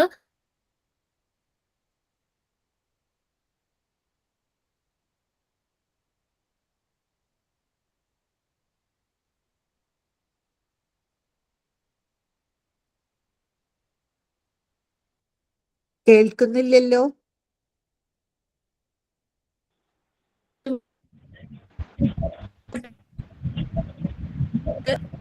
ആൾക്കാര് ഒരു പഞ്ചായത്ത് മെമ്പർ ചിത്രത്തിൽ പ്രവർത്തിയാണ്. ഒരു ഒച്ചിന് 1 രൂപ എന്ന് പറഞ്ഞിട്ട്. അപ്പൊ ആൾക്കാർ ചാക്ക് നിറയെ ഒച്ചുകളായിട്ട് വന്നു. അങ്ങനെ കുറെ സ്ഥലങ്ങളിൽ അവർക്ക് കൺട്രോൾ ചെയ്യാനായിട്ട് പറ്റിയിട്ടുണ്ടെന്ന് പറയുന്നു. കടവനൂരും ഒക്കെ നടന്നിട്ടുള്ള ഒച്ചിന്റെ കൺട്രോളാണ്. ഞാൻ നേരത്തെ പറഞ്ഞ മാതിരി ഈ ആശാവർക്കർ ചേച്ചിമാര്, തൊഴിലുറപ്പ് ചേച്ചിമാര്, അതുപോലെ ആ നാട്ടിലുള്ള പൊതുജനങ്ങൾ എല്ലാവരും കൂടിയിട്ട് ഗ്രൂപ്പുകളായിട്ട് പല പല വഴികളിൽ കൂടി എല്ലാവരുടെ കയ്യിലും ഓരോ ഹാൻഡ് സ്പ്രേയർ കൊടുത്ത് അതിനകത്ത് നമ്മുടെ പുകയിലും തുരിശും മിശ്രിതം കൊടുത്ത് എല്ലാവരും എല്ലാ സ്ഥലങ്ങളിൽ കൂടെ നടന്ന് സ്പ്രേ ചെയ്ത് കണ്ണി കാണുന്ന ഒച്ചുകളെയൊക്കെ നശിപ്പിക്കുന്ന ഒരു ഗംഭീരമായിട്ടുള്ള ഒരു പരിപാടിയായിരുന്നു ആ സമയത്ത് നടന്നിരുന്നത്. ഇതൊക്കെ ഞാൻ അവയർനെസ് ക്ലാസ്സിൽ കൊടുത്ത ഫോട്ടോസ് ആണ്. ഇത് നമ്മുടെ തവന്നൂര് നടന്ന ഒരു സ്പെഷ്യൽ ഗ്രാമസഭയാണ്. അതായത് കേരളത്തിൽ ആദ്യമായിട്ടാണ് ഒരു പ്രത്യേക കാര്യത്തിന് വേണ്ടിയിട്ട് ഒരു ഗ്രാമസഭ നടക്കുന്നതെന്ന് പറഞ്ഞിട്ട് ഹിന്ദുവിൽ ആ സമയത്ത് അതിന്റെ റിപ്പോർട്ടൊക്കെ ഉണ്ടായി. അതായത് ഒച്ചു നിർമ്മാർജ്ജനത്തിന് വേണ്ടിയിട്ട് ഒരു ഗ്രാമസഭ നടന്ന ഒരു ഇതാണ് 2019 നടന്ന ഒരു സ്പെഷ്യൽ ഗ്രാമസഭയായിരുന്നു. സാധാരണ ഗ്രാമസഭകൾ ആ വാർഡിൽ ഉണ്ടാകുന്ന കാര്യങ്ങൾക്കൊക്കെ ചർച്ച ചെയ്യാൻ വേണ്ടിയിട്ടായിരിക്കും. പക്ഷെ ഇത് ഒച്ചു നിർമ്മാർജ്ജനത്തിന് വേണ്ടിയിട്ട് അവര് വളരെയധികം എഫേർട്ട് എടുത്തിട്ടുണ്ടായിരുന്നു അന്ന്. ഇത് ലാസ്റ്റ് ആയിട്ട് പാലക്കാട് ഒച്ചിന്റെ ഇത് നടന്ന ഒരു സ്ഥലമാണ്. കുന്തിപ്പുഴ എന്ന് പറയുന്ന സ്ഥലത്ത് ഉള്ള ആഫ്രിക്കൻ ഒച്ചുകളുടെ ഒരു ഇതാണ്. തുടർച്ചയായിട്ടുള്ള ഒരു പ്രവർത്തനം. അപ്പൊ നമ്മൾ വിചാരിക്കും തുടർച്ചയായിട്ട് നമ്മൾ ചെയ്ത കാര്യങ്ങൾ നടക്കുമോ ഇല്ലയോ എന്നൊക്കെ. പക്ഷെ തുടർച്ചയായിട്ട് പ്രവർത്തനം നടത്തിയിട്ട് കണ്ണൂരിലൊക്കെ ഒച്ചുകളുടെ എണ്ണത്തിലൊക്കെ വളരെയധികം കുറവുണ്ടായിട്ടുണ്ട്. ഈ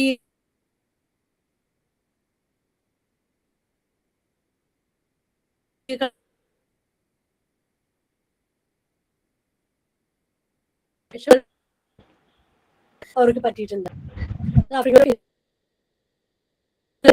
കൂടുതലായിട്ട് എന്തെങ്കിലും അറിയാനോ, കൂടുതൽ വിവരങ്ങൾ അറിയാനോ, കാര്യങ്ങൾ സംശയങ്ങൾക്കൊക്കെ പുതിയതായിട്ട് ഏതെങ്കിലും സ്ഥലത്ത് പുതിയതായിട്ട് ഒരു ഒച്ചിനെ കണ്ടു എന്ന് പറയാനോ, അല്ലെങ്കിൽ നിങ്ങളുടെ വിശേഷങ്ങൾ എന്തെങ്കിലുമൊക്കെ ഒച്ചുകളെ പറ്റിയിട്ട് എന്തെങ്കിലും ചോദിക്കാനോ ഒക്കെ ഉണ്ടെങ്കിൽ നിങ്ങൾക്ക് എന്റെ ഈ നമ്പറിൽ വിളിക്കാവുന്നതാണ് കേട്ടോ.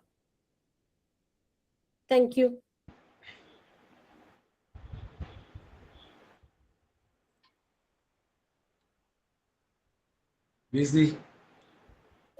താങ്ക് യു കീർത്തി. നമുക്ക് ഇനി ഇന്ററാക്ഷനുള്ള സമയമാണ്. സംശയങ്ങൾ ഒക്കെ നിങ്ങൾക്ക് ചോദിക്കാം.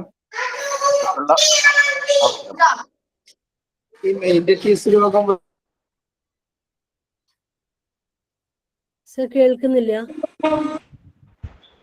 ഈ മെനിഞ്ചൈറ്റിസ് രോഗം തലച്ചോറിനെയാണോ ബാധിക്കുക? അതെ അതെ സർ, തലച്ചോറിനെയാണ് ബാധിക്കുന്നത്.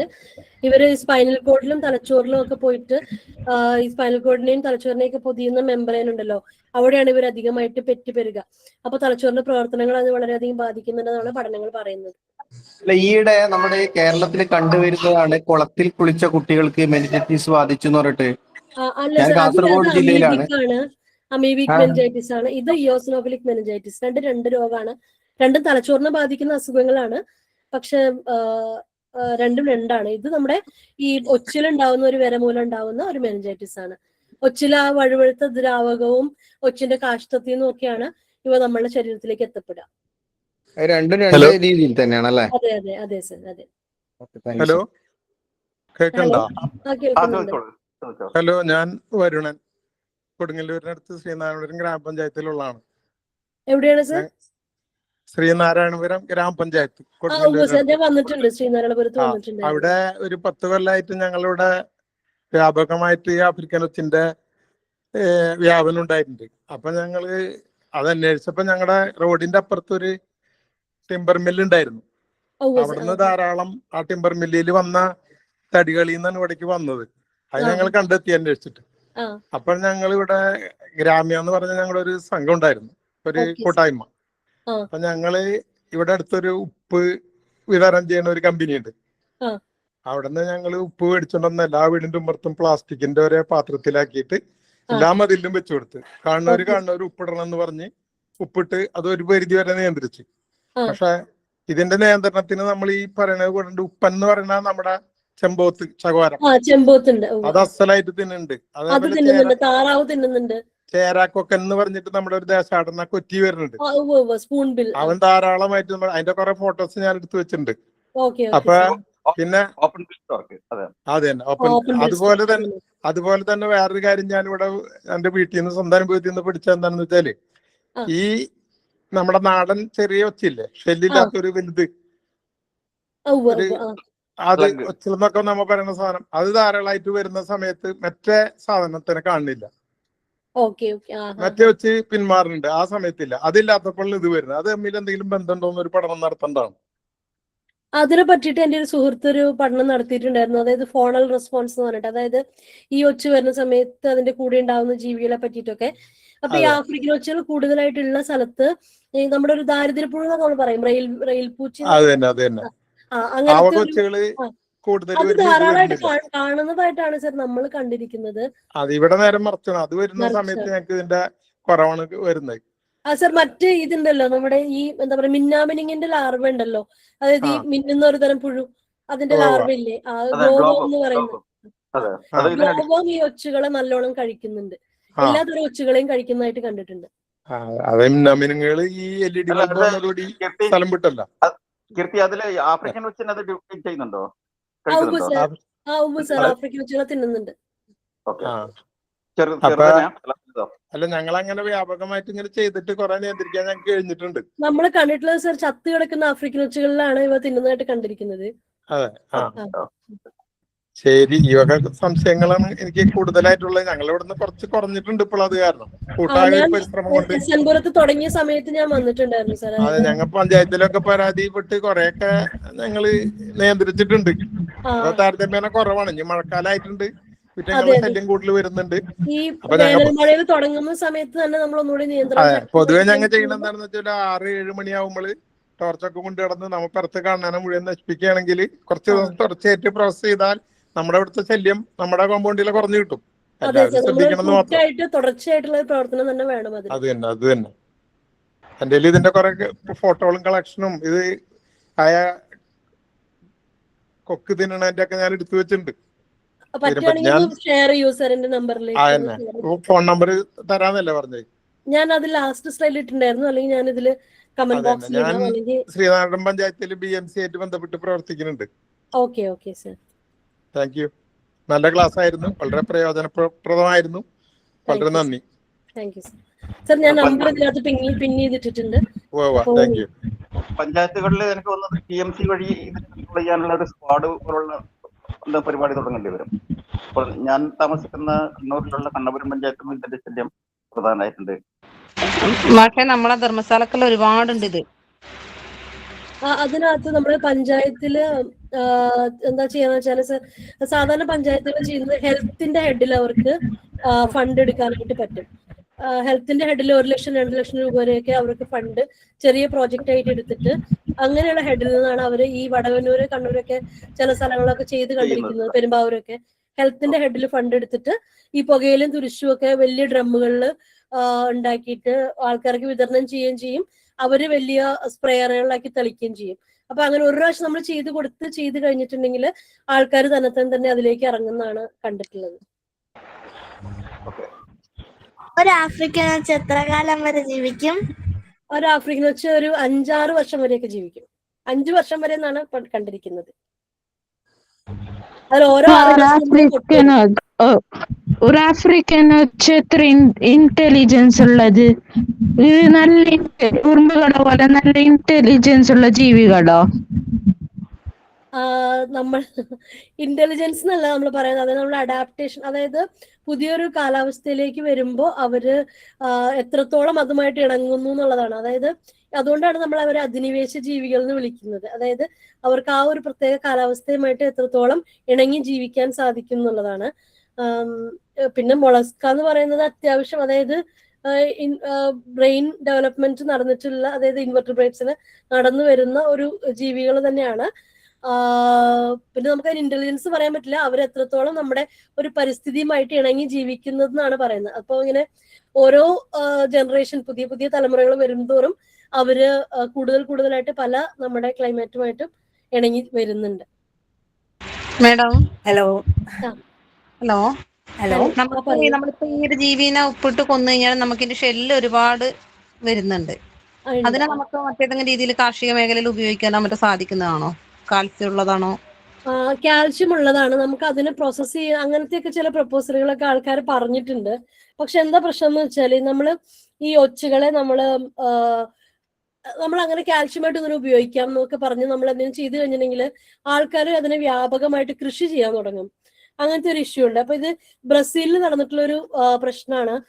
ആൾക്കാർ അതിന് മീനിന് തീറ്റ കൊടുക്കാനും അതുപോലെ കോഴികൾക്ക് മീനിനൊക്കെ നമ്മൾ കുളത്തിൽ വളർത്തുന്ന മീനുണ്ടല്ലോ, അതിനൊക്കെ ഇതിന്റെ ഫ്ലഷ് മുറിച്ചിട്ട് കൊടുത്താൽ വലിയ ഇഷ്ടമുള്ള തീറ്റയാണ്. അതുപോലെ നമുക്ക് കോഴികൾക്ക് തീറ്റയായിട്ടൊക്കെ കൊടുക്കാൻ പറ്റും. അപ്പൊ ബ്രസീലിൽ ഇങ്ങനെ ഇത് അറിഞ്ഞപ്പോൾ ആൾക്കാർ വ്യാപകമായിട്ട് ആഫ്രിക്കൻ ഒച്ചുകളെ കൃഷി ചെയ്യാനായിട്ട് തുടങ്ങി. അപ്പം കൃഷി ചെയ്യാൻ തുടങ്ങിയപ്പോൾ എന്താ സംഭവിച്ചു വെച്ചാൽ കുറച്ചു നാൾ കഴിഞ്ഞപ്പോഴാണ് ഇവരുടെ ശരീരത്തിൽ ഈ നെമറ്റോഡ് ഉണ്ട് എന്നുള്ള സ്റ്റഡീസ് ഒക്കെ വളരെ അധികമായിട്ട് വരാൻ തുടങ്ങിയത്. അപ്പൊ ഇവരെന്ത് ചെയ്തു? ഇവർ കൃഷി ചെയ്തിരുന്ന ഒച്ചുകളെ മുഴുവനായിട്ട് അങ്ങ് തുറന്നു വിട്ടു. ഇപ്പൊ ബ്രസീലിലെ സകല സ്ഥലത്തിലും മുക്കിലും മൂലയിലും ഫുള്ളായിട്ട് ആഫ്രിക്കൻ ഒച്ചുകളുണ്ട്. അപ്പൊ നമ്മൾ ഇങ്ങനത്തെ ഒരു കാര്യം നമ്മുടെ നാട്ടിൽ പറഞ്ഞിട്ടുണ്ടെങ്കിൽ ആൾക്കാർ ഉറപ്പായിട്ടും ഇവരെ കൃഷി ചെയ്യും. നമ്മൾ ഉള്ളതിനെ നശിപ്പിക്കാനല്ല നോക്കുകയെന്ന് എനിക്ക് തോന്നി. അപ്പൊ നമ്മൾ അതുകൊണ്ട് അതിന് കൂടുതലായിട്ടൊരു ഇത് കൊടുക്കാത്തത്. ഹലോ ഹലോ ആ ഷെല്ല് മണ്ണിൽ തന്നെ കിടന്നിട്ട് കുറച്ചു നേരം കഴിയുമ്പോൾ അത് പിടിഞ്ഞു പോകാറുണ്ട്. Hello hi. ആ ഹലോ. ഞാൻ പറയട്ടെ. ഇതിപ്പോ പുകയിലയും തുരിശും ഇതിന്റെ പറയൂ. ഈ ആഫ്രിക്കൻ ഒച്ചിന്റെ കാണുമ്പോ അതില് സ്പ്രേ ചെയ്യണ കാര്യം പറഞ്ഞു. അതിന് പകരം അല്ല അതും ചെയ്യാം, പക്ഷെ പകല് നമുക്ക് സൈഡിലെല്ലാം ഈ മതിലിന്റെ സൈഡിലൊക്കെ അത് സ്പ്രേ ചെയ്യണോണ്ട് കുഴപ്പമുണ്ടോ? എന്താ വെച്ചാ എന്റെ നമ്മൾ കോപ്പറും അതായത് ഈ തുരിശ് മാത്രമായിട്ട് നമ്മൾ കലക്കിയിട്ട് സ്പ്രേ ചെയ്ത് കൊടുത്ത് ചില സ്ഥലങ്ങളിലേക്ക് ഒച്ചുകൾ കയറാതിരിക്കുന്നത് കണ്ടിട്ടുണ്ട് മാം. അങ്ങനെ വേണമെങ്കിൽ ശ്രമിച്ചു നോക്കാവുന്നതാണ്.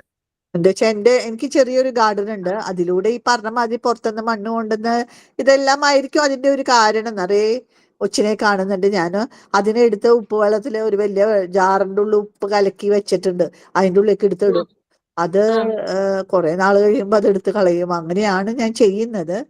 അപ്പോ അതല്ലാണ്ട് അതിന് ഓരോന്നിനും ഉപ്പിടുമ്പോഴേ അതിന്റെ ഇത് അവശിഷ്ടമൊക്കെ അവിടെ കിടക്കുമല്ലോ. അതുകൊണ്ട് ഞാൻ പിന്നെ ഇതാണ് അതില് കുറെ. ബാക്ടീരിയ വളരാറുണ്ട് ഭയങ്കരമായിട്ട്. ഭയങ്കര സ്മെല്ലും വരും കുറച്ച് കഴിയുമ്പത്തേനും. പക്ഷെ ഈ കാനിന്റെ ഉള്ള ഇങ്ങനെ വെക്കണോണ്ട് അല്ല, ഞാനതങ്ങനെ ചെയ്യണു, അറിവുണ്ടായിട്ട് ചെയ്യണമല്ല. പക്ഷെ അതാണ് കുറച്ചും കൂടി സേഫ് എന്ന് തോന്നിയിട്ട് ചെയ്തതാ. അപ്പൊ കുറെ ഇതിപ്പോ പേര് അങ്ങനെ ചെയ്യാറുണ്ട്. അതെ അല്ലെ, പുകയിലയും തുരിശും ഇപ്പൊ നമുക്ക് സൈഡിലൊക്കെ ഒഴിച്ചു കൊടുക്കാം അല്ലെ. അപ്പൊ അത് അവിടെയൊക്കെ ഉണ്ടെങ്കിൽ വരുമല്ലോ പുറത്തേക്ക്. അതെ അതെ അതെ. Okay okay, thank you. Okay okay. Hello, ഞാനൊരു ടീച്ചറാണേ. ഞാൻ ടീച്ചർ. കണ്ണൂർ ജില്ലയിലാണ്. അപ്പോൾ കണ്ണൂർ നോർത്ത് ശാസ്ത്രമേളയ്ക്ക് കഴിഞ്ഞ തവണ സ്കൂളിൽ നിന്ന് ഈ ഒരു വിഷയമാണ് എടുത്തത്, പരിസ്ഥിതി നിരീക്ഷണത്തില് ആഫ്രിക്കൻ ഒച്ച്. രസകരം എന്ന് വെച്ചാല് ആ ടൈമില് എല്ലാ സ്കൂളുകാരും ഈ ഒരു വിഷയമാണ് കൊണ്ടുവന്നിട്ടുണ്ടായത്. അപ്പൊ ഈ ക്ലാസ് എനിക്ക് ഒരുപാട് ഹെൽപ്ഫുൾ ആയി. ഇപ്പൊ ഈ നിയന്ത്രണത്തിന്റെ ഒരു കാര്യം മാഡം സൂചിപ്പിച്ച കുറെ കാര്യങ്ങൾ എനിക്ക് പുതുതായിട്ട് അറിയാൻ പറ്റി. അന്നേരം കണ്ണൂർ ഭാഗത്ത് ഇത് ഒരുപാട് കൺട്രോൾ ചെയ്ത ആളുകളുമായിട്ട് സംസാരിച്ചപ്പോ എനിക്ക് മനസ്സിലായ ഒരു പോയിന്റ് ഇതാണ്. അവർ ചെയ്യുന്ന വേറൊരു കാര്യം എന്ന് വെച്ചാല് രാത്രിയിലാണല്ലോ ഇത് ആക്റ്റീവ് ആവുക. അപ്പോ ചെറിയ കുഴി എടുത്തിട്ട് ആ കുഴീന്റെ ഉള്ളില് ക്യാബേജിന്റെ ഇലകള് കീറി കീറി ഇടും. കുഴിയിലേക്ക് വന്ന് വീഴുന്നതിനാ ഒരുമിച്ച് അങ്ങ് തുരിച്ചിട്ട് നശിപ്പിക്കുന്ന രീതിയിലായിട്ടാണ് അവര് നേരം സംസാരിച്ചപ്പോ മനസ്സിലായത്. പിന്നെ ഇവർക്ക് വേറൊരു കാര്യം ചെയ്യാൻ പറ്റുന്ന വെച്ചാൽ നമ്മുടെ ചക്ക, ഇപ്പൊ നമ്മുടെ ചക്കയുടെ സീസൺ ആണല്ലോ, ചക്ക ഭയങ്കര ഇഷ്ടമാണ്. അപ്പം ഈ ചക്കയുടെ വേസ്റ്റ് ഒക്കെ ഇട്ട് കൊടുത്തിട്ടുണ്ടെങ്കിലും അങ്ങനെയും അറിയാൻ വരാറുണ്ട്. പിന്നെ മഴയില്ലാത്ത സമയത്ത് ചെറിയ മഴ ഉള്ളപ്പോഴൊക്കെയാണ് നമുക്ക് ചണച്ചാക്കില് നനച്ചിട്ട് കൊടുത്ത് അതിനകത്തും വന്ന് നിറയെ പറ്റി പിടിച്ചിരിക്കാറുണ്ട്, നനവ് കിട്ടാൻ വേണ്ടിയിട്ടൊക്കെ. അപ്പൊ അങ്ങനെ പല മെത്തേഡ്സും ചെയ്യാറുണ്ട്. പ്രധാനമായിട്ടും പച്ചക്കറി വേസ്റ്റ് ഇട്ടിട്ടാണ് നമ്മള് എപ്പോഴും നമ്മുടെ കയ്യിൽ ഉണ്ടാവുക. പച്ചക്കറി അരിയുമ്പോ എന്തായാലും എന്നും വൈകുന്നേരം പച്ചക്കറി അരിയുമല്ലോ. അപ്പൊ അതിന്റെ വേസ്റ്റ് ഇട്ട് കൊടുത്താൽ നമുക്ക് 1-2 സ്ഥലങ്ങൾ ഇട്ട് കൊടുത്താൽ അവർ വരാറുണ്ട് ധാരാളമായിട്ട്. വേറെ എന്തെങ്കിലും രീതികൾ പരീക്ഷിച്ചിരുന്നോ മാഡം ശാസ്ത്രമേളയിലെങ്ങാനും? ഇല്ല, ഇത് പിന്നെ ഒബ്സർവേഷൻ ഇനത്തിലാണേ. അപ്പൊ കൂടുതലായിട്ട് എനിക്ക് പിന്നെന്താണ് ഇതന്നെ, ചില ഇലകളോട് കൂടുതൽ അട്രാക്ഷൻ ഉണ്ടല്ലോ. അങ്ങനെയാണ് എനിക്ക് ആ നിരീക്ഷണത്തിൽ കുട്ടികൾ കണ്ടെത്തിയിട്ടുണ്ടായത്. ഇവര് പ്രധാനമായിട്ട് ക്യാബേജും പപ്പായാണ് വെച്ചാൽ അതില് കാൽഷ്യത്തിന്റെ കണ്ടന്റ് ഇവർക്ക് ഈ ഷെല്ല് വളരെ പ്രധാനമാണ്. ഈ ഷെല്ലിന് എന്തെങ്കിലും ഒരു തട്ടോ മുട്ടോ പറ്റിക്കഴിഞ്ഞാൽ അവർ ചത്തുപോകും. എവിടെയെങ്കിലും ഒന്ന് ഷെല്ല് പൊട്ടി അവർ ചത്തുപോകും. അപ്പോൾ അതുകൊണ്ട് ഈ ഷെല്ല് ഏറ്റവും സ്ട്രോങ് ആയിട്ട് വെക്കാൻ വേണ്ടിയിട്ട് അവർ എപ്പോഴും കാൽഷ്യം ഉള്ള ഇലകളും ഇതൊക്കെയാണ് കഴിക്കുക. അതാണ് ക്യാബേജ് പപ്പായ. അതെ, പ്രൈമറി കുട്ടികളുടെ ഇനത്തിലാണ്. അപ്പൊ ഇത് തന്നെയായിരുന്നു നമ്മളെ ഒരു കണ്ടെത്തലായിട്ട് നമ്മളും വെച്ചത്. കാൽസ്യം കൂടുതലായിട്ടുള്ള ഇലകളാണ് ഇത് കൂടുതൽ കഴിക്കുന്നത് എന്നുള്ള. Okay, thank you. Hello, hello, ഞാൻ ഡോക്ടർ രചീന, മലപ്പുറത്ത് നിന്നാണ്. ആദ്യം തന്നെ ഡോക്ടറുടെ ക്ലാസ് വളരെ ക്ലിയർ ആയിട്ടുള്ള, നമുക്ക് ഏതൊരു സാധാരണ ആളുകൾക്ക് പോലും മനസ്സിലാവുന്ന രീതിയിലായിരുന്നു. എസ്പെഷ്യലി നമ്മൾ ആ ഒരു മെനിഞ്ചൈറ്റിസിന്റെ ഈസ്നോഫിലിക് മെനിഞ്ചൈറ്റിസ് സ്പ്രെഡ് ആവുന്ന ഒരു ചാൻസ് പറഞ്ഞത്. അപ്പൊ എനിക്ക് ഇപ്രാവശ്യം ഈ ഒരു സമയം നമ്മളുടെ വോക്ക് വിത്ത് വിസിയുടെ തന്നെ മെറ്റമോർഫോസിസ് എന്ന കുട്ടികൾക്ക് വേണ്ടിയിട്ട് ഒരു ശലഭ നിരീക്ഷണ പരിപാടി ഉണ്ടായിരുന്നു. ആ സമയത്ത് നമ്മളുടെ ഇവിടെ പൊതുവെ കുറവാണ് ഈ ഒരു ഏരിയയില്. പക്ഷെ കഴിഞ്ഞ വർഷമൊക്കെ ആയിട്ട് കുറച്ചെണ്ണത്തിന് അവിടെ എവിടെയും കണ്ടു തുടങ്ങി എന്ന് പറയുന്ന ഒരു സാഹചര്യം ഉണ്ടായിരുന്നു. പക്ഷെ നമ്മൾ ആ നിരീക്ഷണത്തിന് ഇറങ്ങിയപ്പോഴാണ് കുട്ടികൾ നമ്മളൊരു അടുത്തുള്ള ഒരു തെങ്ങിൻ തോട്ടത്തിൽ പോകുമ്പോൾ അവിടെ നിന്ന് ഇവിടെ നിന്നായിട്ട് ഈ ഷെല്ലുകൾ ഇങ്ങനെ അവര് കളക്ട് ചെയ്തിട്ടാണ് നമ്മളിത് കാണുന്നത്, കയ്യെ കൊണ്ട് എടുത്തിട്ടാണ് കൊണ്ടുവരുന്നത്. അപ്പൊ ചെറിയ കുട്ടികൾക്ക് ഒരു ഹസാർഡ് എത്രത്തോളം ഉണ്ടെന്നുള്ളത് അവർക്ക് അറിയില്ല. അപ്പം ഈ ഒരു ഗ്രൂപ്പിലുള്ള അധ്യാപകർക്ക് ചെയ്യാവുന്ന ഒരു കാര്യമാണ് അവരുടെ കുട്ടികളോട്, സ്കൂളിലെ കുട്ടികൾക്ക്, പാരന്റ്സിനെ നമ്മുടെ കുട്ടികളോട് പറഞ്ഞു കൊടുക്കാം. അതിൽ കൂടുതൽ അധ്യാപകര് അവരവരുടെ സ്കൂളുകളിലെ കുട്ടികൾക്ക് ഒരുവിധം എല്ലാം, ഇപ്പൊ കേരളത്തിൽ എല്ലായിടത്തും ആയി ഇത്. അപ്പം ഇതൊരു ഇങ്ങനെ ഒരു ഹെൽത്ത് ഇഷ്യൂ, വലിയൊരു ഹെൽത്ത് ഇഷ്യൂ ഇതുകൊണ്ട് ഉണ്ടാവും എന്നുള്ളത് ഒന്ന് ബോധവൽക്കരിക്കുന്നത് കൂടി നല്ലതാവും. കാരണം ഇവര് കളക്ട് ചെയ്ത് കൊണ്ടുവന്നതിന് ശേഷമാണ് അവര് കൗതുകത്തിലാണ്, നല്ല ഭംഗിയുള്ള ഷെല്ല്, കടപ്പുറത്ത് നിന്ന് കക്ക വാരി എടുക്കുന്ന ഷെല്ലുകൾ എടുക്കുന്ന അതാണ്. പക്ഷെ ഇപ്പം എന്റെ ഒപ്പം ഒരു ചെറിയ കൃഷിയുണ്ട് വെറ്റിലൊക്കെ ആയിട്ട്. അപ്പൊ അവർക്ക് കഴിഞ്ഞ വർഷമാണ് ഇതിനെ കൂടുതലായിട്ട് കാണുന്നതെന്ന് പറഞ്ഞു തുടങ്ങിയത്. അപ്പൊ അതിനുള്ള നിയന്ത്രണ മാർഗം പറഞ്ഞു തന്നതിൽ വളരെ നന്ദി. നമ്മള് ഇവിടെ നമ്മുടെ നാട്ടിലുള്ള ഒരുവിധപ്പെട്ട കർഷകർക്കൊക്കെ നമ്മൾ ഈ അറിവ് കൊടുക്കാൻ ശ്രമിക്കാം. Thank you so much. Okay, ഇത് പറഞ്ഞപ്പോഴാണ് എന്റെ മോന്റെ സ്കൂളിലൊക്കെ കൂടുതലായിട്ടും വാഷ്റൂമില് അമ്മയുടെ ഒച്ചിനെ കണ്ടു എന്നൊക്കെ പറഞ്ഞിട്ട് അവൻ വന്ന് പറയാറുണ്ട്. അപ്പൊ കുട്ടികൾ ഇങ്ങനെ ബാത്റൂം പോകുന്ന സ്ഥലങ്ങളിലൊക്കെ മതിലൊക്കെ ഉണ്ടാവും. അപ്പൊ അവിടെയൊക്കെ നമ്മൾ ചുമരിലൊക്കെ കൈകൊണ്ടൊക്കെ തൊട്ട് കഴിഞ്ഞിട്ടെങ്കിൽ ടീച്ചേഴ്സ് എല്ലാവരും ഒന്ന് മസ്റ്റായിട്ട് കയ്യിൽ സോപ്പും വെള്ളം ഉപയോഗിച്ചൊന്ന് കഴുകാനായിട്ടൊക്കെ ഒന്ന് പറഞ്ഞാൽ നന്നായേനെന്ന് തോന്നുന്നു. ഇപ്പൊ ഈ ഒരു നിർദ്ദേശം കിട്ടിയപ്പോ അങ്ങനെ എനിക്ക് തോന്നുന്നത്. അപ്പൊ ടീച്ചേഴ്സ് ഒക്കെ ഇപ്പൊ ഈ ഗ്രൂപ്പിൽ ഉണ്ടാവുമല്ലോ, അപ്പൊ ഒന്ന് പറയുകയാണെങ്കിൽ നല്ല കാര്യമായിരിക്കും തോന്നി. മാഡം കാർഷിക മേഖലയും കൂടെ ആയതുകൊണ്ട് ഒരു ചെറിയൊരു നിർദ്ദേശം പറയുന്നതാണ്. എന്ന് വെച്ച് കഴിഞ്ഞാല് നമ്മളെ ഇപ്പം കണ്ണൂർ കൃഷി വിജ്ഞാന കേന്ദ്ര അവര് നേരിട്ട് ഇടപെട്ടിട്ട് മയ്യിൽ ഗ്രാമപഞ്ചായത്തിൽ ഈ ഒരു പദ്ധതി നടപ്പാക്കിയിട്ടുണ്ട്. ഇപ്പം കൂടുതലായിട്ട് കാണാൻ പറ്റുന്നത് എനക്കൊന്ന് ജൈവ കൃഷിയിടങ്ങളിലാണെന്നാണ് എനിക്ക് തോന്നുന്നത്. കെമിക്കൽ ഇല്ലാത്തത് കൊണ്ടായിരിക്കും, കെമിക്കൽ ഫെർട്ടിലൈസേഴ്സ് ഒന്നും ഉപയോഗിക്കാത്ത. pH ആയി ബന്ധപ്പെട്ട എന്തെങ്കിലും കാര്യമുണ്ടോ, അതോ നമ്മളെ ഈർപ്പം കൂടുതലുള്ളത് കൊണ്ടാണോ? എനിക്ക് അതിൽ ജൈവമായിട്ട് അങ്ങനെ തോന്നുന്നത് പ്രധാനമായിട്ടും കാരണം അവർക്കൊരു ബ്രീഡിങ്ങിന് വേറൊരു പ്രശ്നം ഇല്ലാത്തത് കൊണ്ടായിരിക്കാം. കാരണം ധാരാളം കെമിക്കലുകൾ ബാക്കി ഫാമുകളിലൊക്കെ ഉപയോഗിക്കുമ്പോൾ ഇവിടെ കുറവാണല്ലോ. അപ്പൊ അതിന്റെ ഒരു വ്യത്യാസമായിരിക്കാൻ തോന്നുന്നു. ഈ pH-നൊക്കെ പറ്റിയിട്ടുള്ള സ്റ്റഡീസ് കുട്ടികളെ പിന്നെ ഇതുപോലെ ശാസ്ത്രമേളകളിലൊക്കെ കഴിഞ്ഞ വർഷം ആലപ്പുഴയിൽ നിന്നുള്ള കുട്ടികളൊക്കെ ചെയ്തിട്ടുണ്ടായിരുന്നു. അപ്പൊ pH-ൽ അങ്ങനെ കാര്യമായിട്ടുള്ളൊരു മാറ്റം കണ്ടിട്ടില്ല. കാരണം ഇപ്പം കേരളത്തിൽ പല സ്ഥലങ്ങളിലുള്ള മിക്കവാറും എല്ലാ സ്ഥലങ്ങളിലും ഇപ്പൊ ടീച്ചർ പറഞ്ഞവരുണ്ടല്ലോ. അപ്പോൾ അതുകൊണ്ട് pH-ൽ അങ്ങനെ ഒരു തോന്നിയിട്ടില്ല മാഡം. അപ്പൊ എനിക്ക് തോന്നുന്നു കെമിക്കൽസിന്റെ ഉപയോഗം കുറവുള്ളത് കൊണ്ടായിരിക്കാം ഓർഗാനിക് ഫാമുകളിൽ ഇപ്പൊ കൂടുതലായിട്ട് വരുന്നുണ്ടാവാൻ തോന്നുന്നു. ഇപ്പൊ പ്ലാന്റ് ബേസ്ഡ് ആയിട്ടുള്ള മോളസിസൈഡ്സ് അങ്ങനത്തെ പ്ലാന്റ് വെച്ച് കൺട്രോൾ ചെയ്യാൻ പറ്റുമോ, അങ്ങനെയൊക്കെ കുട്ടികൾ ഇപ്പൊ ഒരുപാട് സ്റ്റഡീസ് ചെയ്യുന്നുണ്ട്. നമുക്ക് നോക്കാം എന്തെങ്കിലും റിസൾട്ട് അവരുടെ നിന്ന് വരുമോ എന്നുള്ളതും കൂടി അറിയാം. അപ്പൊ അങ്ങനെയാണെങ്കിൽ നമുക്ക് നമ്മുടെ പാടങ്ങൾക്കൊക്കെ അതിരിടാനായിട്ട് അങ്ങനത്തെ ചെടികൾ ഉപയോഗിക്കാം. അങ്ങനത്തെ കുറെ ഇപ്പം ഈ മാരിഗോൾഡ് നമ്മുടെ ചെണ്ടുമല്ലിയിലൊക്കെ കയറുന്നത് കുറവാണെന്ന് ആൾക്കാർ പറയുന്നു. ചെണ്ടുമല്ലി നല്ലപോലെ തിന്നുന്നുണ്ടല്ലേ? Okay okay. ആര് പറഞ്ഞു ചെണ്ടുമല്ലിയിൽ കുറവാണെന്ന് തോന്നുന്നു? ബാക്കി വലിയ പ്രശ്നമില്ല, പക്ഷെ ഈ ആഫ്രിക്കൻ വെച്ച് നല്ലപോലെ തിന്നു തീർക്കുന്നുണ്ട്. അതിന് പ്രിയപ്പെട്ട ചില സസ്യങ്ങളുണ്ട്, നമ്മളിപ്പോ ഈ വാദം കൊല്ലി മരുന്നിൽ പിന്നെ ചെമ്പരത്തി വരെ തിന്നുന്നുണ്ട്, വെണ്ടയ്ക്കൊക്കെ തിന്നുന്നുണ്ട്, എരിക്കിന്റെ തൈ അതെല്ലാം ചെയ്തു വെക്കുന്നുണ്ട്. അതെ അതെ അതെ, കുട്ടികൾ ചെയ്യുന്നുണ്ട്. നമുക്ക് നോക്കാം അവരെന്തെങ്കിലും റിസൾട്ട് ആയിട്ട് വരുമോ എന്നുള്ളത്. ഹലോ, വേറൊരു കാര്യം ചോദിക്കാനുള്ളത്, നമ്മൾ ഇതിനെ കൺട്രോൾ ചെയ്യുമ്പോൾ നമ്മൾ നേറ്റീവ് ആയിട്ടുള്ള ഏതെങ്കിലും സ്നെയിൽസിനെ ആൾക്കാർ കൊല്ലുന്ന ഒരു പ്രവണതയോ അല്ലെങ്കിൽ അങ്ങനെ എന്തെങ്കിലും സിമിലർ ആയിട്ടുള്ള സ്പീഷീസ് നമുക്കുണ്ടോ? നേറ്റീവ് ആയിട്ട് വെച്ചാൽ ഞാൻ ആദ്യം പറഞ്ഞില്ലേ, നമ്മുടെ ഇത് കരയിൽ ജീവിക്കുന്ന ഏറ്റവും വലിയ ഒച്ചാണിത്. തോടുള്ള ഒച്ചുകളില് കരയിലുള്ളതിൽ ഏറ്റവും വലിയ ഒച്ചാണ്. അപ്പം അതുകൊണ്ട് നമുക്ക് ഇതിനെ ഇപ്പം ഒരു തവണ കണ്ടിട്ടുണ്ടെങ്കിൽ നമുക്ക് അതിനൊരു ശംഖിന്റെ ഷേപ്പ് ഒക്കെ ഉണ്ടല്ലോ. അപ്പം ഇത്തരത്തിലുള്ള വേറെ ഒച്ചുകൾ നമുക്ക് നേറ്റീവായിട്ടില്ല. പിന്നെ വലിയൊരു ഒച്ച നമ്മുടെ നാട്ടിൽ കാണുന്ന വെച്ചാൽ ഇൻട്രലാംബുല എന്ന് പറഞ്ഞിട്ടൊരു സ്നെയിലാണുള്ളത്. അത് കാട്ടിൽ മാത്രമേ ഉള്ളൂ, വെസ്റ്റേൺ ഗാർഡ്സിൽ കാണപ്പെടുന്ന ഒരു സ്നെയിലാണ്. അതും ഒരു പെസ്റ്റ് തന്നെയായിട്ട് ഇപ്പൊ മാറിയിട്ടുണ്ട്. ചേലത്തോട്ടത്തിലൊക്കെ ഭയങ്കര വലിയ പെസ്റ്റ്. പക്ഷെ അതൊരു കറുപ്പ് കളർ ഷെല്ലായിട്ട് നല്ല ഭംഗിയായിട്ട് ഓറഞ്ചും മഞ്ഞയും കളറിലൊക്കെ ഉള്ള ഒരു ഒച്ച. അപ്പൊ അതിനേതായിട്ട് നമ്മൾ തെറ്റിദ്ധരിക്കാനായിട്ട് വലിയ ഒച്ചുകൾ കമ്പാരിറ്റീവ്ലി നമ്മുടെ നാട്ടിൻപുറങ്ങളിൽ ഇല്ല. പിന്നെ ഇതിനൊരു ശംഖ് പോലുള്ള ഒരു ഷേപ്പ് ഉള്ളത് കൊണ്ടാവാം പിന്നെ ആൾക്കാർ അങ്ങനെ അതിനെ അപ്പൊ അതുകൊണ്ട് തിരിച്ചറിയാനായിട്ട് വലിയ പ്രയാസമില്ല തോന്നുന്നു. തീരെ കുഞ്ഞായിരിക്കുമ്പോൾ മാത്രമേ തിരിച്ചറിയാനായിട്ട് കുറച്ച് പ്രയാസമുള്ളൂ. അതിപ്പോ ഞാൻ പടത്തിൽ കാണിച്ച പോലെ കുഞ്ഞു ശംഖ് പോലെ തന്നെ ഉണ്ടാവും. ഇതേ ഷേപ്പ് തന്നെ ഏകദേശം ഉണ്ടാവും കുഞ്ഞായിരിക്കുമ്പോഴും. അപ്പൊ അതുകൊണ്ട് തിരിച്ചറിയുന്നതിന് അങ്ങനെ വലിയൊരു പ്രശ്നം ഉണ്ടാവും തോന്നണില്ല. മേഡം ഇപ്പൊ സംസാരിച്ച സമയത്ത് മനസ്സിലായ ഒരു കാര്യം എന്ന് പറഞ്ഞാല്, ഈ ആവാസ വ്യവസ്ഥ ഇതിന്റെ ഈ ഷെല്ലുകള് ഒരു സ്ഥലത്ത് നിന്ന് വേറൊരു സ്ഥലത്തേക്ക് പോകുന്നില്ലേ? അപ്പൊ അവിടുത്തെ കാലാവസ്ഥയായിട്ട് അത് ഇപ്പം പറഞ്ഞു ചെണ്ട് മല്ലിക തിന്നില്ല എന്ന് പറഞ്ഞു.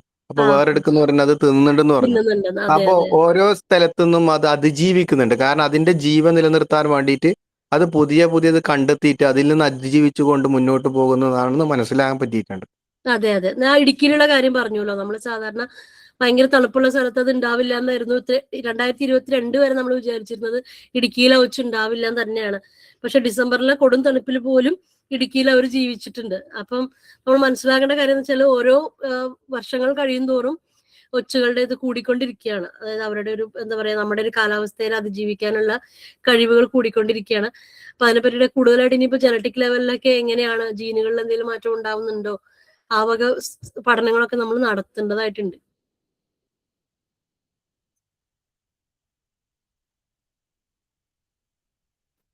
Madam, can I ask one question? Yeah, sure. ഞാൻ വെല്ലിംഗ്ടൺ ഐലൻഡിന്റെ അടുത്താണ് താമസിക്കുന്നതേ. Okay, sir. അപ്പൊ ഞാനൊരു 10-15 ഇയേഴ്സ് മുമ്പ് ആദ്യമായിട്ട് ഈ മൊളസ്കിനെ കാണുന്നത് തന്നെ വെല്ലിംഗ്ടൺ ഐലൻഡിൽ നിന്നാണ്. Okay. പക്ഷെ ഇപ്പോഴാണ് മാഡത്തിന്റെ ടോക്കിൽ നിന്നാണ് ഇത് ഇത്ര വളരെ ഡേഞ്ചറസ് ആയിട്ടുള്ള ഒരു മൊളസ്ക് ആണ് നമ്മൾ മനസ്സിലാക്കുന്നത്. Okay, അപ്പൊ sir. നമ്മൾ ഈ കൊതുക് നിവാരണത്തിനൊക്കെ വേണ്ടിയിട്ട് സർക്കാർ മുൻകൈ എടുക്കുന്നത് പോലെ തന്നെ ആക്റ്റീവായിട്ടുള്ള മെഷേഴ്സ് വേണം ടു കർബ് ദിസ് അല്ല ഇൻവേസീവ് സ്പീഷീസ് അല്ല മാഡം? അതെ അതെ അതെ. അങ്ങനത്തെയൊക്കെ സർക്കാരിൽ നിന്നൊക്കെ വല്ല ആക്ഷൻസ് ഉണ്ടോ മാഡം? റെഗുലർ ബേസിസിൽ to create awareness to spray these mollusc അങ്ങനെയൊക്കെ എന്തെങ്കിലും ആക്ഷൻസ് സർക്കാരിന്റെ ഭാഗത്തു നിന്നുണ്ടോ? ഒരുപാട് സ്ഥലങ്ങളിലുണ്ട്. ഞാൻ നേരത്തെ പറഞ്ഞത് പഞ്ചായത്ത്, അതായത് നമ്മള് ഒരുപാട് ഉന്നതാധികാരികളിലേക്ക് പോവാതെ നമ്മുടെ പഞ്ചായത്ത് മെമ്പർ അങ്ങനെയുള്ള ആൾക്കാരുടെ അടുത്ത് പോയി കഴിഞ്ഞിട്ടുണ്ടെങ്കിൽ അവർക്ക് പഞ്ചായത്തിൽ നിന്ന് ഹെൽത്തിന്റെ ഹെഡിലും ഒക്കെ ആയിട്ടുള്ള ശുചീകരണത്തിന് അങ്ങനെയൊക്കെ ആയിട്ടുള്ള ഫണ്ടുകൾ കിട്ടും. ചെറിയ പ്രോജക്റ്റുകളായിട്ട് അവർക്ക് വെക്കാൻ പറ്റും. 1 ലക്ഷം രൂപ നമുക്ക് അത്രയൊക്കെ മതി. ഒരു ചെറിയ ഏരിയയിലൊക്കെ നമുക്ക് ആൾക്കാർക്ക് ഒരു മോഡൽ കാണിച്ചു കൊടുക്കാനും ആൾക്കാർക്ക് ഈ സൊല്യൂഷൻ കുറച്ച് കൊടുക്കാനും ഒക്കെ ആയിട്ട് അങ്ങനത്തെ ഒരു കുഞ്ഞ് ചെറിയ എമൗണ്ട് ആയാലും നമുക്ക് അത് വെച്ച് നമുക്ക് ചെയ്യാനായിട്ട് പറ്റും.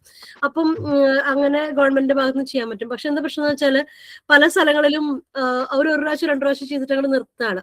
അപ്പം നമ്മുടെ ആൾക്കാർക്കും ഒരു പ്രശ്നമുള്ളതെന്ന് വെച്ചാൽ എല്ലാം ഗവൺമെന്റ് ചെയ്യട്ടെ എന്ന് വിചാരിച്ചിരിക്കുന്ന ഒരു സംഭവമുണ്ട്. അപ്പം ഈ ഗവൺമെന്റ് ചെയ്യുന്നതിന്റെ ഒപ്പം തന്നെ നമ്മളും ആൾക്കാരെല്ലാവരും ബോധവാന്മാരായി ഒപ്പം നിൽക്കുകയാണെങ്കിൽ നമുക്കൊരു ഇത് പെട്ടെന്ന്, അതായത് ഈ അധിനിവേശ ജീവികളുടെ പ്രശ്നം അതാണ്, അവർ വന്ന അത്ര എളുപ്പത്തിൽ തിരിച്ചു പോവില്ല. അപ്പൊ നമ്മൾ 2-3 വർഷം എടുത്തിട്ട് വേണം അതിനെ ഇല്ലാതാക്കാനായിട്ട്. ഏതെങ്കിലും രാജ്യങ്ങളിൽ ഇതിനെ എഡിബിൾ ആയിട്ട് കഴിക്കുന്നുണ്ടോ മാഡം? ഏതെങ്കിലും രാജ്യങ്ങളിൽ ഇതിനെ ഈ ആഫ്രിക്കൻ രാജ്യങ്ങളിലൊക്കെ എഡിബിൾ ആയിട്ട് കഴിക്കുന്നതിന്റെ വീഡിയോസ്, അതായത് ഫ്രണ്ട്സ് ഒക്കെ എനിക്ക് ഇങ്ങനെ വാട്സാപ്പിൽ അയച്ചു തരാറുണ്ട്. പക്ഷെ നമുക്ക് ഈ നെമറ്റോഡ് ഉള്ളത് കൊണ്ട് നമ്മളതിന് ഒരു റിസ്ക് തന്നെയാണല്ലോ. കാരണം പിന്നെ ഒട്ടും വേറെ പ്രോട്ടീൻ സോഴ്സ് ഇല്ലാത്ത രാജ്യങ്ങൾക്ക് അങ്ങനെ അവർക്കൊക്കെ ഉപയോഗിക്കാൻ പറ്റുമായിരിക്കും. പിന്നെ വളർത്തുന്ന ഒച്ചുകളാണ് സാർ, അതായത് പൊതുവെ മൊളസ്കുകൾ വളരെ ടേസ്റ്റി ആണല്ലോ. ഇത് എഡിബിൾ ആയിരുന്നെങ്കിൽ തിന്നെങ്കിലും തീർക്കാമായിരുന്നു. പിന്നെ ചില രാജ്യങ്ങളിലൊക്കെ അവർ ഉപയോഗിക്കുന്നത് എങ്ങനെയാ വെച്ചാൽ ഫാം ചെയ്ത് ഉപയോഗിക്കും സാർ. ഫാം ചെയ്യുന്ന സമയത്ത് നമുക്ക് അതിൽ അത്ര നെമറ്റോഡുകൾ, അത് നമ്മുടെ ഒരു കൺട്രോൾഡ് കണ്ടീഷനിൽ വൃത്തിയായിട്ടുള്ള അക്വേറിയത്തില് അങ്ങനെയുള്ള സ്ഥലങ്ങളിൽ ഫാം ചെയ്ത ഒച്ചുകളെ ഉപയോഗിക്കാറുണ്ട്. മാഡത്തിന്റെ ടോക്ക് വളരെ ഇൻഫോർമേറ്റീവും വളരെ കാച്ചിങ്ങുമായിരുന്നു. അതിനകത്ത് 1 മിനിറ്റ് പോലും നമ്മൾക്ക് അതിന്റെ ഒരു ഇത് ലാഗിങ് വന്നിട്ടില്ല. വളരെ ഭംഗിയായിട്ട് മാഡം കൊണ്ടുപോയി. Much appreciation madam on your presentation. Thank you sir. Thank you very much. മെസ്സേജിൽ ഒരു ക്വസ്റ്റ്യൻ ഉണ്ടോ എന്ന് നോക്കാമോ? മെസ്സഞ്ചറിൽ ഒരു 12 അരുൺ. ചുവന്ന നിറമുള്ള ഒരിനം ഒച്ചു ചിലർ വളർത്താൻ കൊണ്ടുവന്ന് ശല്യമായപ്പോൾ കുളങ്ങളിലും മറ്റും ഉപേക്ഷിച്ച് പെരുകുന്നുണ്ട്. അവ അപകടകാരികളാണോ? സർ, ചുവന്ന നിറത്തിലുള്ള ഒച്ചുകളെ പറ്റിയിട്ട് എനിക്ക് അത്ര ഐഡിയ ഇല്ല സർ. പക്ഷെ ഒരു മഞ്ഞ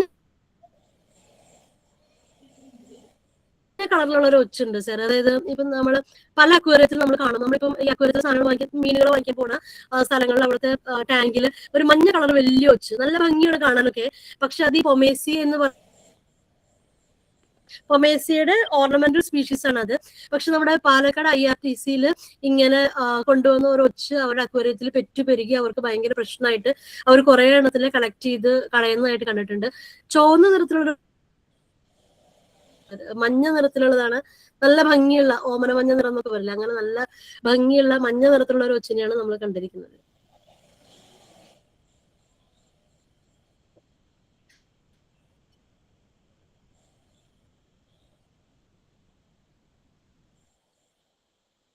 വേറെ ക്വസ്റ്റ്യൻസ് മറ്റെന്തെങ്കിലും വേറെ ചോദ്യങ്ങളില്ലെങ്കിൽ നമുക്ക് വൈൻഡപ്പ് ചെയ്യാം മാഷ്. സാർ, ഒരാള് ഭൂപടത്തിൽ വർഷം കാണിക്കോ ചോദിച്ചിട്ടുണ്ടായിരുന്നു. ഭൂപടത്തിലുള്ള മാഡം എന്നെ ഒന്ന് വാട്സപ്പിൽ ഒരു മെസ്സേജ് അയക്കുകയാണെങ്കിൽ ഞാൻ ആ പിക്ചർ മാമിന് കുഞ്ഞുമോൾ എന്ന് പറഞ്ഞിട്ട് ഒരു ഇത് ആരോ ചോദിച്ചിട്ടുണ്ട്.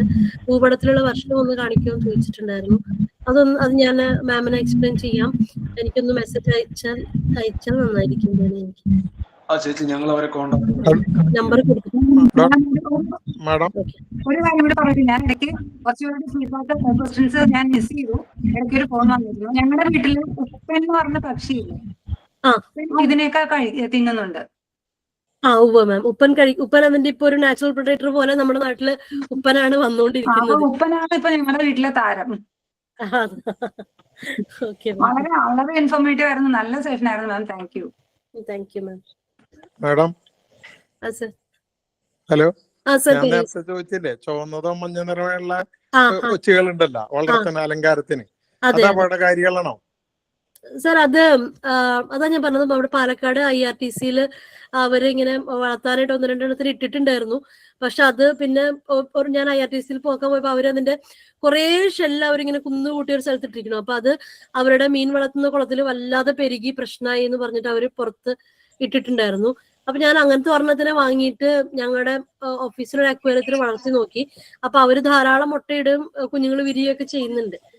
അപ്പം അതും ഇപ്പൊ നമ്മുടെ എക്സോട്ടിക് ആയിട്ടുള്ള സ്പീഷീസ് വന്നിട്ട് അധിനിവേശ ജീവി ആവാനായിട്ടുള്ള ഒരു സാധ്യത അതിനകത്ത് ഉണ്ട് സർ. അത് മെനിഞ്ചിസ്റ്റൊക്കെ ഇതേപോലുള്ള രോഗങ്ങൾ അത് അങ്ങനെ കണ്ടിട്ടില്ല. ഇല്ല, അതാ ഞാൻ ചോദിച്ചത്. അങ്ങനത്തെ വല്ല ഇതുകളുണ്ടോ? ഇല്ല. ശരി, thank you. Thank you sir. അപ്പൊ നമുക്ക് വൈൻഡപ്പ് ചെയ്യാം.